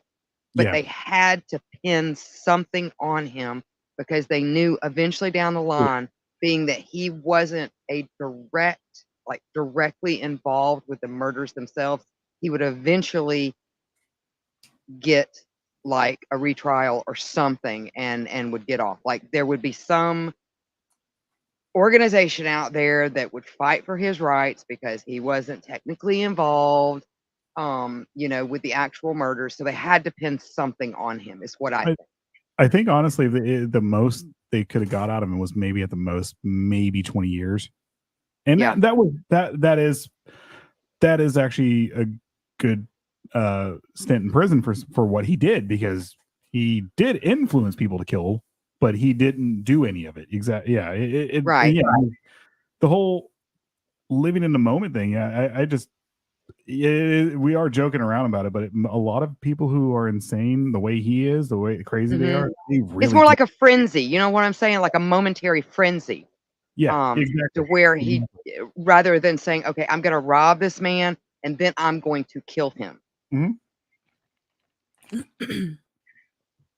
Yep. But I think they had to pin something on him in order to keep him where he was. Yeah. Exactly. So with California v. Anderson, as I had said, that the death sentences were ruled unconstitutional. And any prisoner now under sentence of death may file a petition for writ of habeas corpus in the Superior Court, inviting that court to modify its judgment to provide for the appropriate alternative punishment of life imprisonment or life imprisonment without possibility of parole, specified by statute for the crime for which he was sentenced to death. Manson. I wonder if the victims got to file a petition about their constitutional rights. Just curious. Oh, exactly. Exactly. Hey, Alan. Hey, Alan. So, because of this, Manson was now eligible to apply for parole after 7 years. Huh. His first parole hearing took place on November 16th, 1978, at a California medical facility in Vacaville. And surprise, surprise, his petition was rejected. Yeah. Because the guy is psycho. They were like, no. He was kept in protective custody the entire time. Most of the time. Yeah, he started getting in fights. He Did he? He got early on. They tried it. He was in protective custody. He went out, got into fights, and then they were like, "Oh, we cannot." No, I think actually they kept him. After that, they kept him in protective custody the entire time. Well, they had originally allowed people to write to him and him to write to people and stuff like that. After a while, they actually stopped that too. Yeah, but that's not a good idea. No, that took years for them to stop that. People were writing to him for a while. I mean, like the Museum of Death alone actually got stuff from Manson. Oh yeah. So it wasn't until like the or probably maybe a couple years before he died that they finally stopped him from writing. It was mid 2000s. Was it? Mm-hmm. Well, I'll be honest with you. I'm not really big on buying like true crime memorabilia unless it's like really, really old. But I really do kick myself for not buying the piece of that shroud because Charlie Manson. I mean, that would have been something. Yeah, it was. Yeah, it was iconic. He's iconic, but he is. There's I want to say, what is there? 4 things in the world, maybe 5. One is that everyone knows. Okay, so one is Jesus Christ. Then there's Superman. No joke, Godzilla. Everyone knows what Godzilla is. Then you have Charlie Manson. Yeah. Everyone knows. Everyone across the world knows who Charlie Manson is. Everyone does. So, this is where it gets super fun. This is where it gets crazy. On September 5th, 1975, the family returned to national attention when Squeaky Fromme attempted to assassinate U.S. President Gerald Ford. What the fuck? The attempt took place in Sacramento, to which she had fellow Manson follower Sandra Good.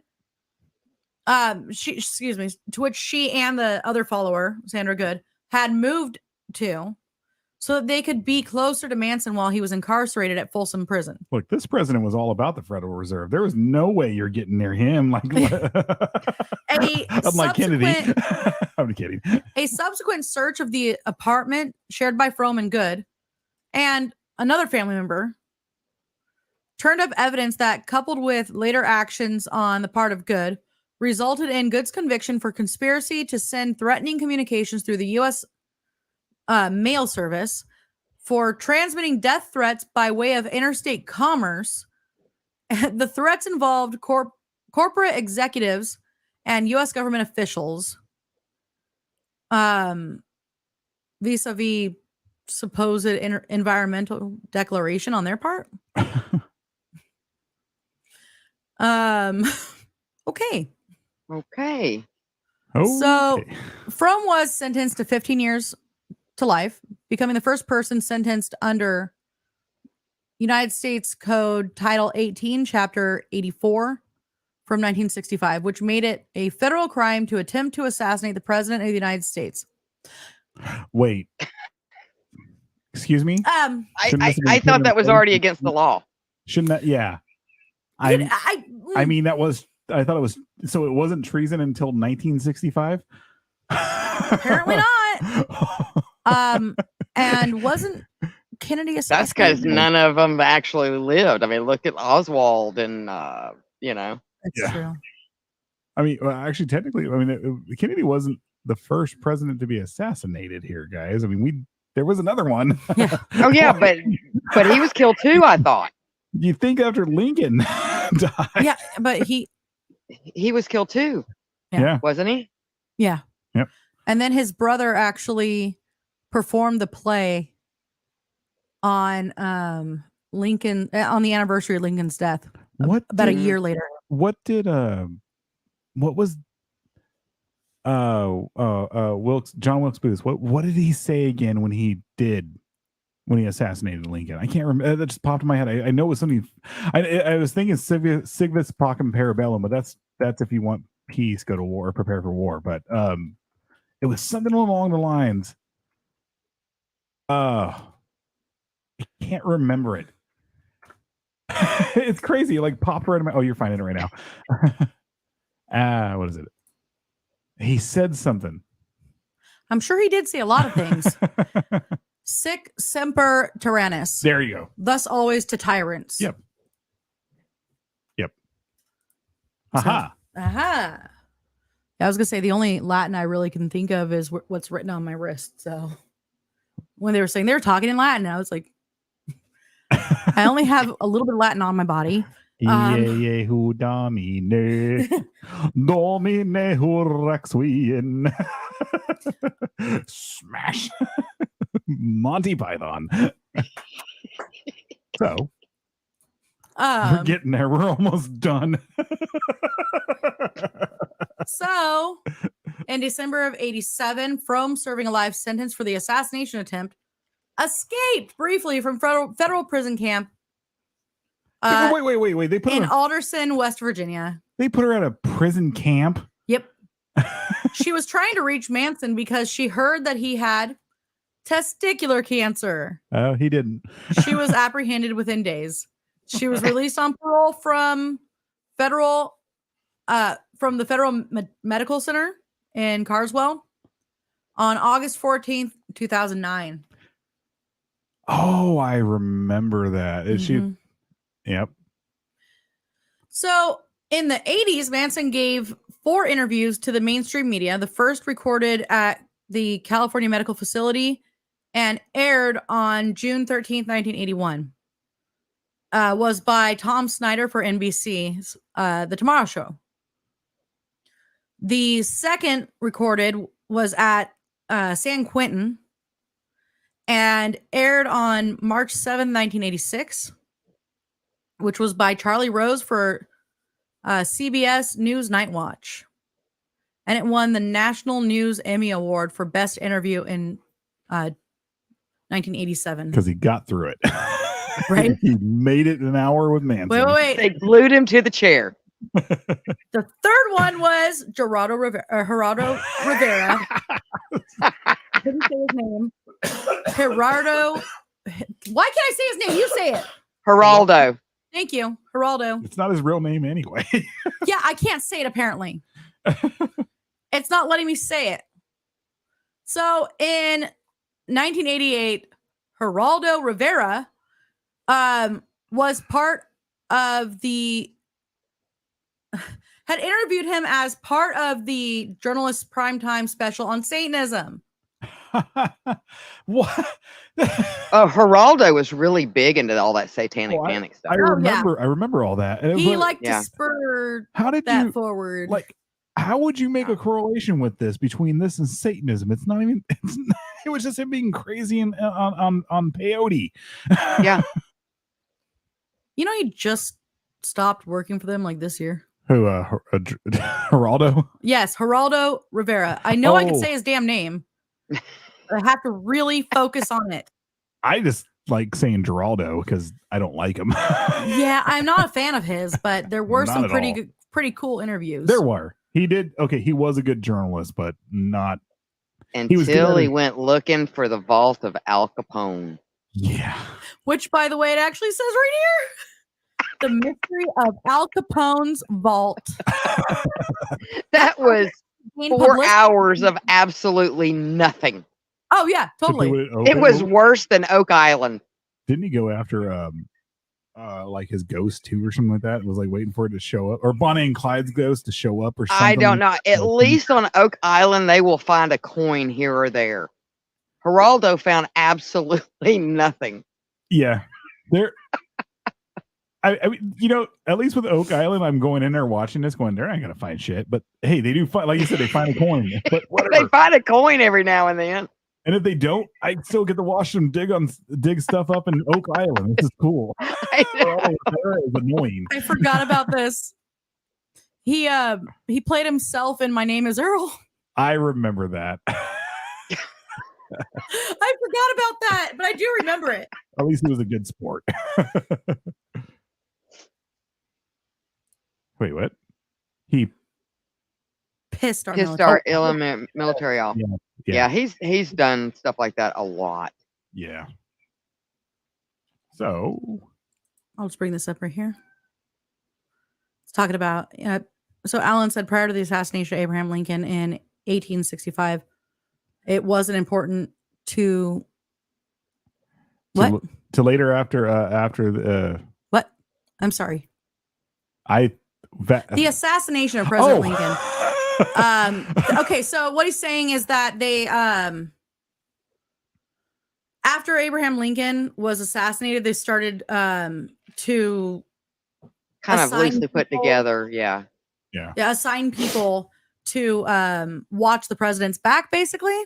It was a grant, right? That's when they finally got the Secret Service and stuff like that. Mm-hmm. Yeah, because it was like pre-Secret Service. So it went Lincoln, and then there's Johnson, and then Grant. So it was like Johnson was removed from office. Yeah, I think so. Well, there were two Johnsons. Well, I mean, it was the one who was his vice president. I know. The other Johnson was after Kennedy. Oh yeah, Lyndon Johnson wasn't removed from office. He was just. I know. But I was saying, like, that is kind of weird, by the way. Yeah. That the two big assassinations were followed by Johnsons. Yep. I get what you're saying. I'm picking up what you're putting down. Charles Manson is well known for carving a Nazi swastika in his forehead. Yes, he is. Yep. Sure is. And so were a lot of other groupies. Yeah. All I can think of is the Slaughterama. Because there was a lot of groupies while they were during trial. Always remember, while mugging talk show hosts in the bathroom, draw the swastika going to the right, never to the left, always to the right. What does this Nazi skinhead wear suspenders anyway? He doesn't have to tell you. Time to give this Nazi skinhead one last haircut. Real close to the shoulders, like. Whoa, look at all that PSI. I love that. That's like one of my favorite Guar things ever. Okay, I'm back. At least as early as the Snyder interview, Manson's forehead now had a swastika where the X was. Is his name Shrek? Nicholas Shrek, yes. He kind of looks like an ogre. I'm not gonna lie. He was the inspiration for Disney's movie. Or that wasn't Disney. Who was that? That was Pixar. And the original Pixar, yeah. The original inspiration for Shrek was what's his face? Chris Farley. Chris Farley. Yep. He was original. They have lines of him doing it too. And then he died. And then Mike Myers did it for him. Yeah. So Nicholas Shrek conducted an interview with Manson for his documentary Charles Manson Superstar. Yay. Is this kind of like Jesus Christ Superstar? I mean, like, did this go on Broadway or something? I'm sort of hoping that there is a musical. I'm surprised someone has Charlie Manson Superstar. Hey, I found Emu War the musical. So I'm betting I can find you Charles Manson the musical. I'm sorry, Charles Manson Superstar. You know, that's an episode we needed to redo to get a couple fuck faces off of it, so we can actually have some real fun. The Great Emu War. Yes. Just redo that. We totally got to redo it. Well, so Nicholas Shrek, by the way, was an American songwriter, singer, musician, author, filmmaker, and tantric Buddhist religious teacher based in Berlin, Germany. Oh, good he was a Lord. bullshit artist, is what you said. You should just put that on there, man. You would have got more work that way. A tantric master of the tantric arts. So, at the end of the interview, I wish for the amazing new iPhone 15 Pro. Hold on, sorry. Sean. Sorry, never mind. Sorry. I'm gonna play something. iPhone sponsor us. Please, Apple, give us money. Let's see if it does it again. Hold on.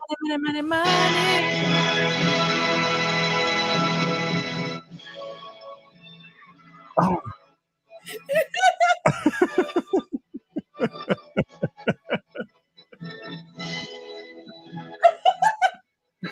All I think of is I miss you. Sorry. Miss you. Freaking love that movie, man. Yeah, I was really stoned the other night when I made that. Send it out to He was like, everyone. I'm gonna send this to everyone. I'm like, okay. Well, originally we were watching Beer Fest, and I was like, oh, I gotta get a scene with what's his face dancing with the dildo and send it to Tyler. And I was like, what I should do? I should put Applewhite's face on that and send it to Odd Mother. And then I said, screw it. I was like, I love everybody. I'm sending this to everybody. I'm just sitting here thinking, whoever is going to get the audio version of this particular podcast is going to be so confused. So, just for the audio side, I get really baked, more baked than a pizza. And I make TikToks. And I make what I call shit talks because I go on there and talk shit to ex-members and everyone else, which we've deemed the Walmart podcast networks. And sometimes you guys get gems if you're my friends, which is like dildos with Applewhite's face on them. Yeah. Exactly. So, you looking up Charles Manson's the musical? There is no musical, is there? I'm trying to find it. I will find one. I know I will. Wait. I know that there is a Chuck Norris versus Charles Manson. I do believe. Why did my brain just go, this is the ultimate show? Exactly.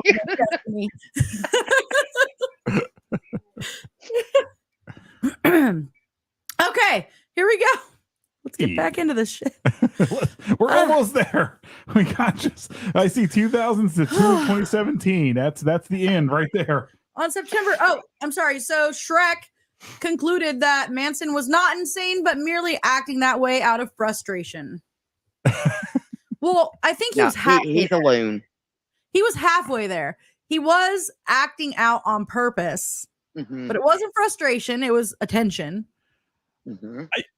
And again, I still think it's attention, but I think it's also him just his defense is what it is. Yeah. Oh, definitely. Yeah. But I don't think it was frustration. Oh no, absolutely not. He was having fun. He had fun the entire time. He was probably laughing his ass off in private. Yeah. Oh, exactly. Yeah. Sometimes in public. Look, if I was nuts and if I was Manson in jail, I would have done the exact same thing. I would have got my own cell by myself away from everybody. But to be honest with you, though, a lot of if you look at some of the psychology with cult leaders and things like that, people that portray that particular image usually are very, very, very insecure people. Oh yeah. Oh yeah. Oh yeah. Extremely insecure. Everything they're narcissistic, but insecure. Everything they're doing, they're projecting onto other people. Rocktario. All the punishments he did was basically it was him also being mad at himself, or the hypocrisy that he would have. And no one else was allowed to drink or smoke or do anything else, and there he is drinking and smoking. And then all of a sudden he would sober up, and then all of a sudden here comes all these punishments and all this other stuff. Is because he was projecting his insecurities. Yep. Mm-hmm. Jim Jones, another one that was super insecure. Nobody could leave him. Exactly. Hey, Tia. Hi, Tia. All right. So, on September 25th, 1984, Manson was imprisoned in the California Medical Facility at Vacaville when inmate Jan Holstrom poured paint thinner on him and set him on fire, causing second and third degree burns on 20% of his body. It's a phoenix. It's a phoenix. Holstrom explained that Manson had Look, Mom, it's a phoenix. Oh, this gets way better. This gets so much better. Holstrom explained that Manson had objected to his Hare Krishna chants and verbally threatened him, so he set him on fire. You know what? I would have objected to his Hare Krishna chants because that shit's annoying. Hey, the only wait, no, this is cult versus cult. Yeah. Yes, that's why I thought Knock it was down. Street fight. Hare, Hare, Hare, Hare, Hare, Hare Krishna. Dance revolution. No joke. The first time I ever saw Hare Krishnas, I had landed in Chicago O'Hare. Mm-hmm. And I don't know why we decided to go out of the airport for something. Maybe just it was to get pizza. It was to try Chicago style pizza. And there were these people with braids on their heads in the back. And they were in these like sheets with like pink. They were kind of a pink color, like a salmon color, I remember. He had like this like orange waist rope thing on. Mm-hmm. I remember. And they had tambourines. Yep. And they were dancing in circles going, Hare, Hare, Hare, Hare, Hare, Hare Krishna. Hare. Were your Krishnas, did your Krishnas, I know our Krishnas, they handed out the little red poppies. Yes. Did they hand out? Yes, the little red poppies. Like that is something like like the new generation just does not understand. And it was like Krishnas at the airport all the time, 24/7. I joined in and danced with them for a little while. Look, we used to go back in the day, back in my punk days, on Sunday, the Krishna house would have an open house where you could go there and eat. And their food was absolutely delicious. But talk about weird. I'm telling you, all they had on the walls were pictures of Krishna's feet. Yeah. Yep. We You guys didn't make the food with that feet, did you? I don't know, but it was delicious. I'll have the food, but I don't want anything to do with those feet. Yeah, they were kind of scary looking feet too. I thought they were called Harry. You could tell they've been walking around India for a while. Yeah, I did too. Hare Krishnas. But yeah, I ended up dancing around with them and stuff like that. We also had, or it's still there. There is a temple, a Buddhist temple. Mm-hmm. And it's like when you're coming out of Carbon Canyon. And it is absolutely beautiful. And those monks can cook. Have you ever been? I know we've got a Buddhist temple here, and they'll give you an apple when you come to visit, or a piece of fruit. Apples. They did. They gave us lotus tea. Ooh, we have a monastery, Norbertine monastery, just in our county, like up really. Yeah, it's actually. We do. Yes, oh. On the way to Water Canyon, or on the way to Tatching Mountain Park off of Water Canyon Road. It's like right there. Like it's actually pretty big, and they have ghost dogs. Ghost dogs? Those gigantic Pyrenees, like sheep dogs or whatever they are. Great Pyrenees.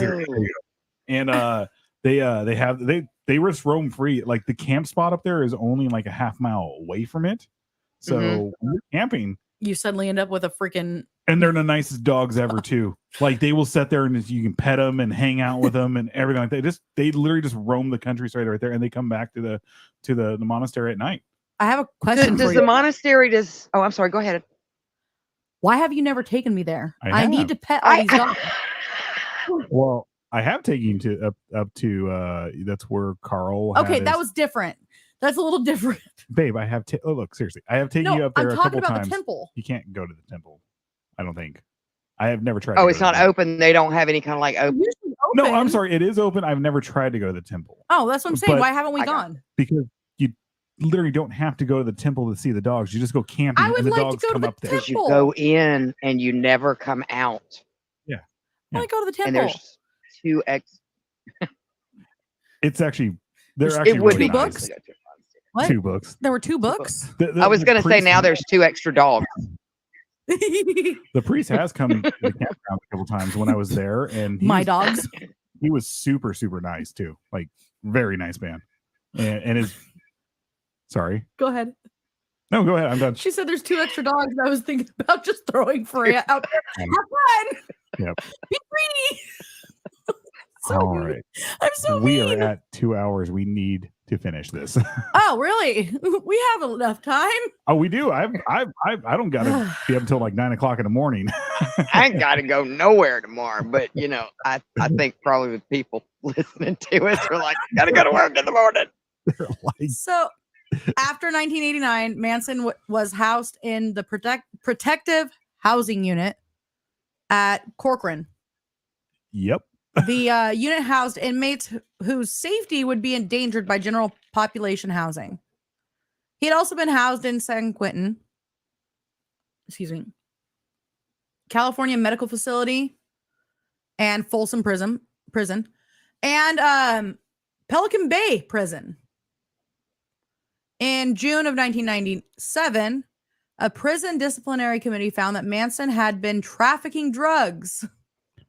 How? I don't know. In his butthole. It had to be from the guards, really. That's he actually. That's the only thing I could think of. No, actually, I think there was he was close to some guards. Like, no joke. Actually, got along with them. They're friends. So, well, he was moved from Corcoran to Pelican Bay after that. Yeah. He could be charismatic for about 30 minutes. Mm-hmm. As long as you didn't talk to him very long. Or and then it went out the freaking window and off the planet. Or if you're a Scientologist, you can hang out with him for 150 hours. You're good for 150 hours. You won't go insane. I took a picture of the Church of Beep Boop. Yeah. I know. I saw that. That was pretty cool. That was a good picture, though.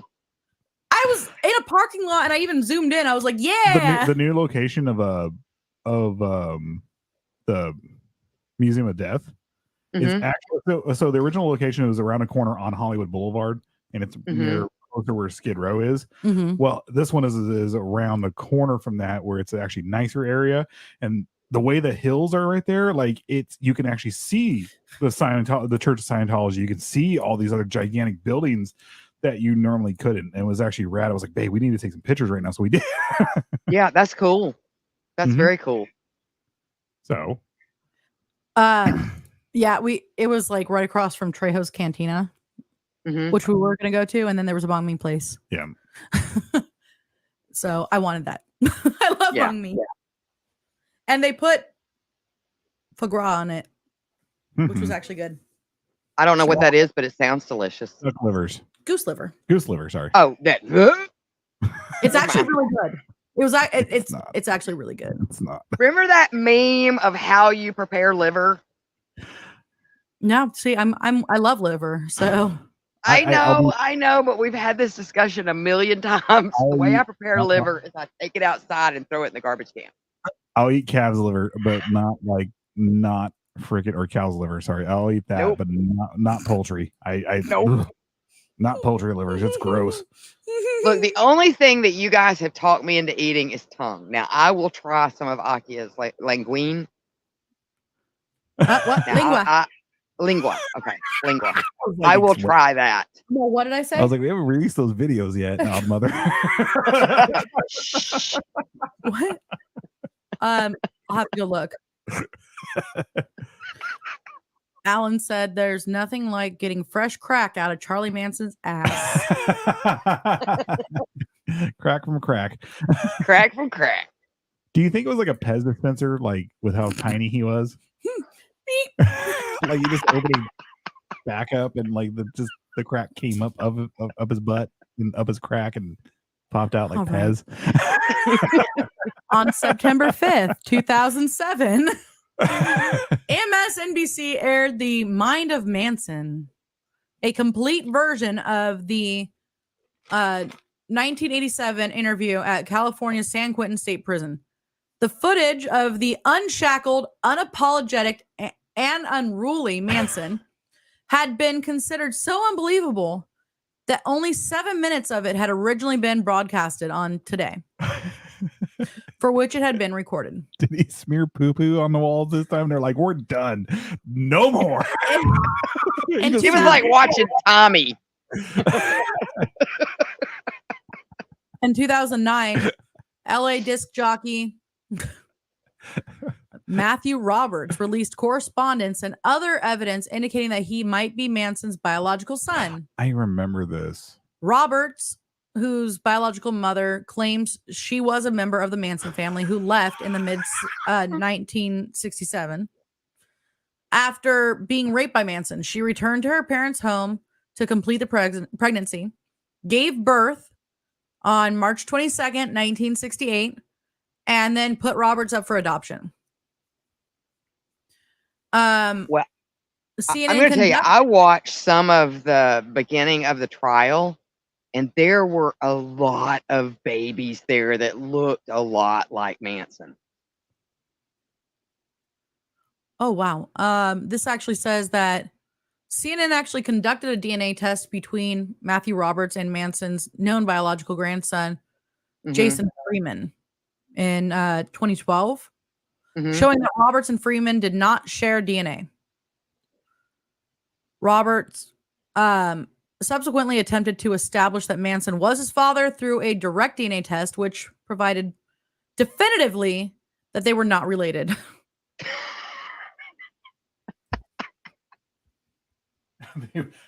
They're not related at all. Ass crack. So how many children does Manson have? Oh, you might have to answer that one. I legitimately, I think he has there is one legitimate child. I know of 3. I know, but we saw the oh crap, the documentary that we were going to watch, remember? Yeah. And he actually seemed to be a pretty chill dude. But he actually said he got to meet his dad a couple times, and he wished that he had more time to actually talk to him, because what he could understand actually made sense. What? Which is, yeah, there were things. He said that he was actually pretty charismatic and all of that stuff. And he was like, I just wish I had a little bit more time to talk to him. He wasn't going to influence me into doing anything stupid. You know, no, because you only talked to him for 30 minutes. Yeah. Much. Yeah. All right. There's Charles Manson Jr., Charles Luther Manson, and Valentine Michael Manson. Yep. Valentine. Yeah. Yep. He said he had a lot of issues with it, and when he was a kid, his grandparents raised him right, and he went out and had a little bit of a wild life. I do remember that part of it, but I think I don't think it was Valentine that was the interview, though. No, I remember the name Valentine was the one. He at first he didn't know he was Charles Manson's child. Yeah, he changed his name to Manson after. Yeah. But yeah, his grandparents made it a point that no correspondence would happen. That was part of it. You can't really blame them. No, not at all. That would be a heavy load to carry once people knew that you were Manson's child. I mean, you'd have some people that looked up to you, and there'd be some people that would like potentially judge you and dislike you just because of something you couldn't control. Yeah. That would be a hard one. What was the Children of God cult? That's what they were called. Well, no, the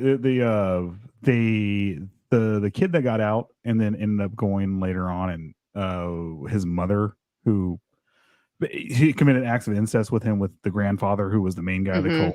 And he ended up going back there. I think, no, I'm sorry, it was the aunt or something like that. Or he went back there and murdered her and killed himself.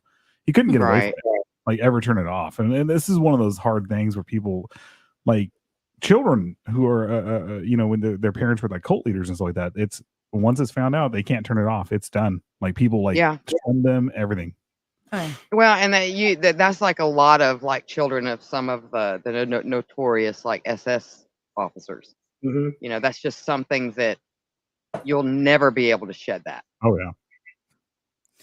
So in 2010, the LA Times reported that Manson was caught with a cell phone in 2009, had contacted people in California, New Jersey, Florida, and British Columbia. He was drunk dialing. Probably. How did he learn how to use a cell phone? It's just like another kind of phone. Geez. Okay, did someone give him a What would he say though? Like, would he just babble to you? He's probably trying to order pizza. He just wanted he probably wanted to order pineapples on his Canadian bacon pizza, and which I love. So that's why he called Florida. Yep.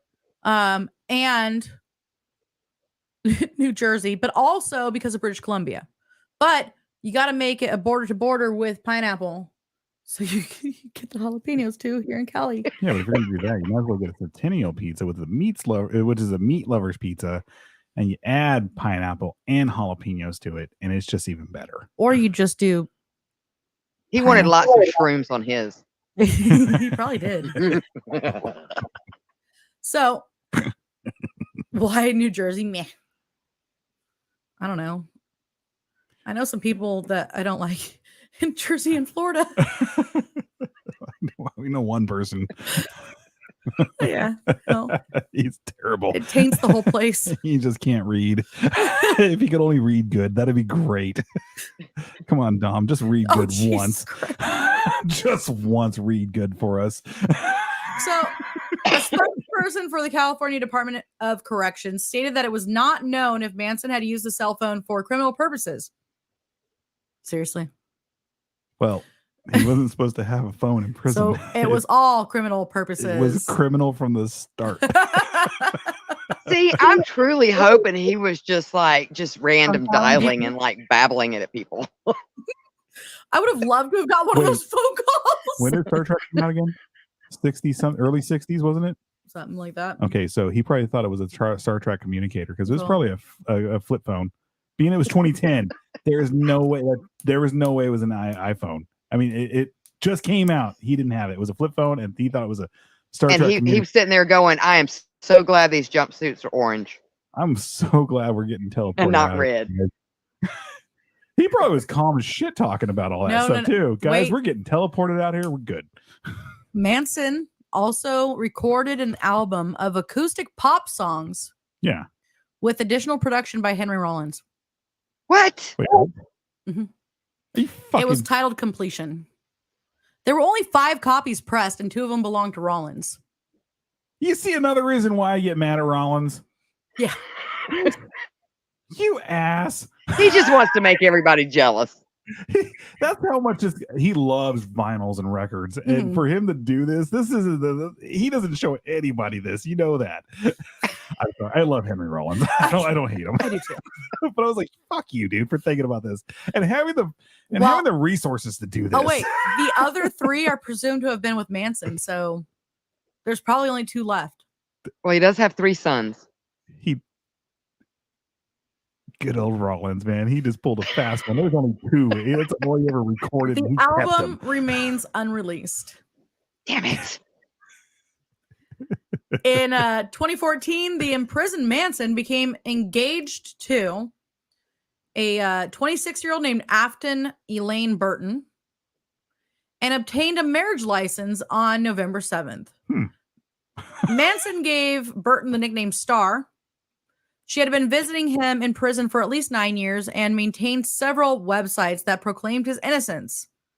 The wedding license expired on February 5th, 2015. 2 days before my birthday. Without a marriage ceremony actually taking place.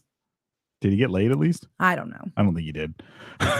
Journalist Daniel Simone reported that the wedding was canceled after Manson discovered that Burton wanted to marry him only so that she and her friend Craig Hammond could use his corpse as a tourist attraction after his death.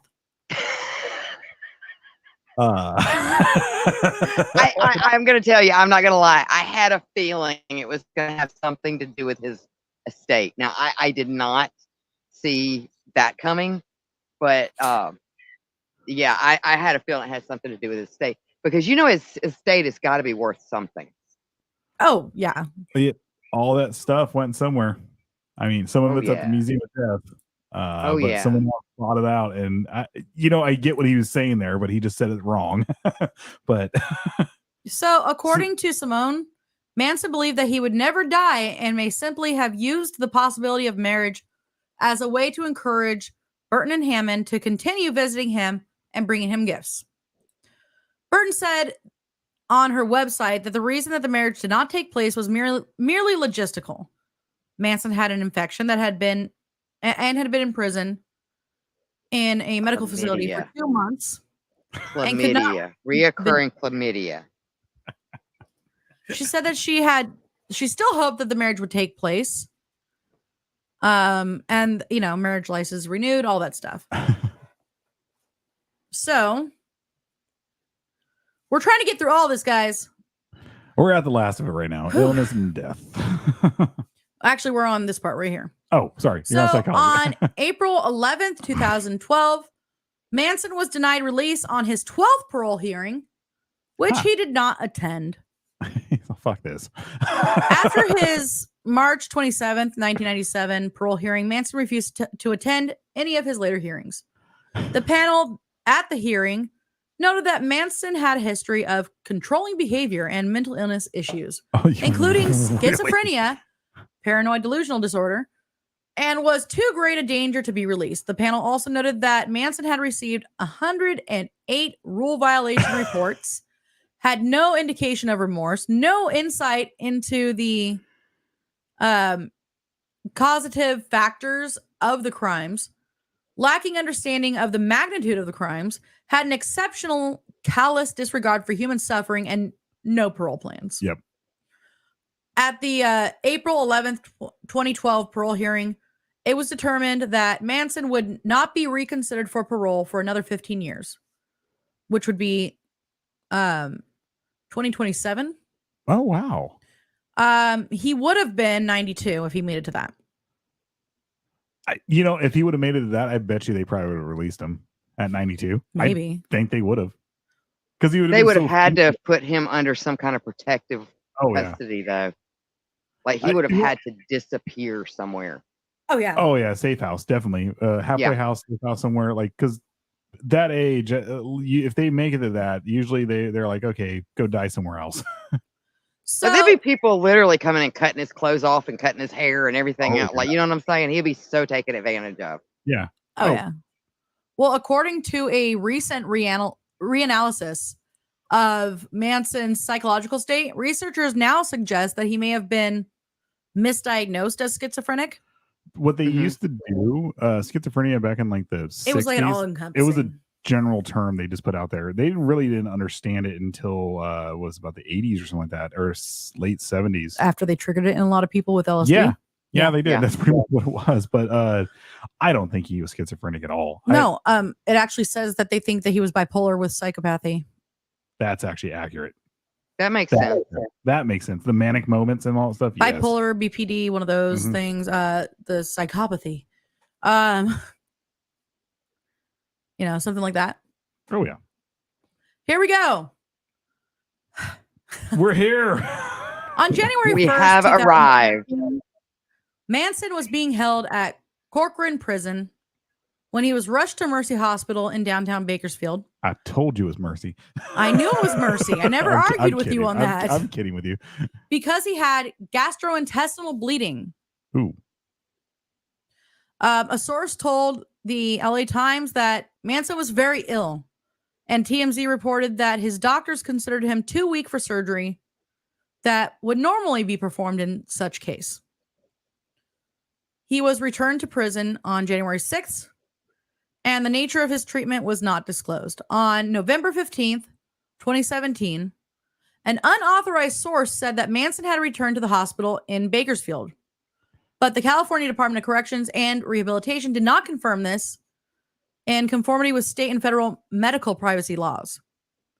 He died. I vaguely remember. I think I vaguely remember this. There was some confusion where Manson was. We well, they purposely what they did here in Bakersfield was that they actually they said he was at they hinted that he was coming into Memorial Hospital, which is where I was born.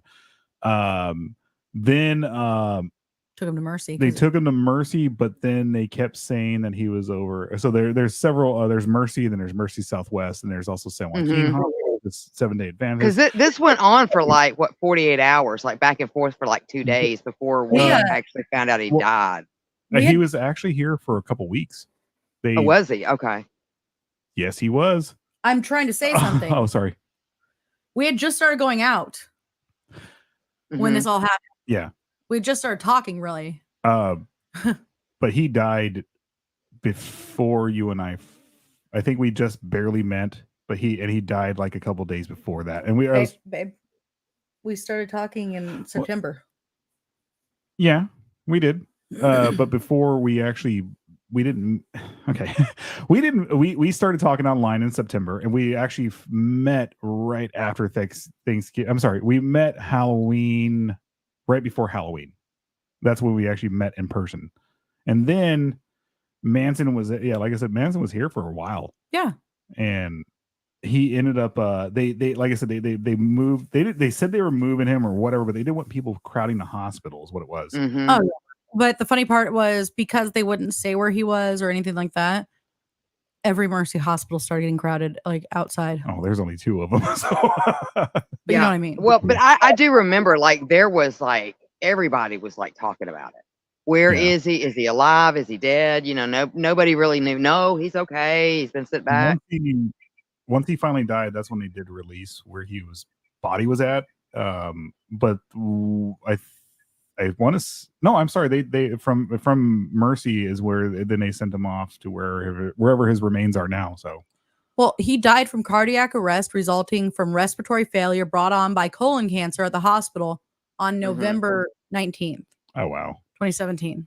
Oh, that's right too. They also knew he had cancer for a while too. Yeah, it wasn't just like it wasn't just like all of a sudden, you know.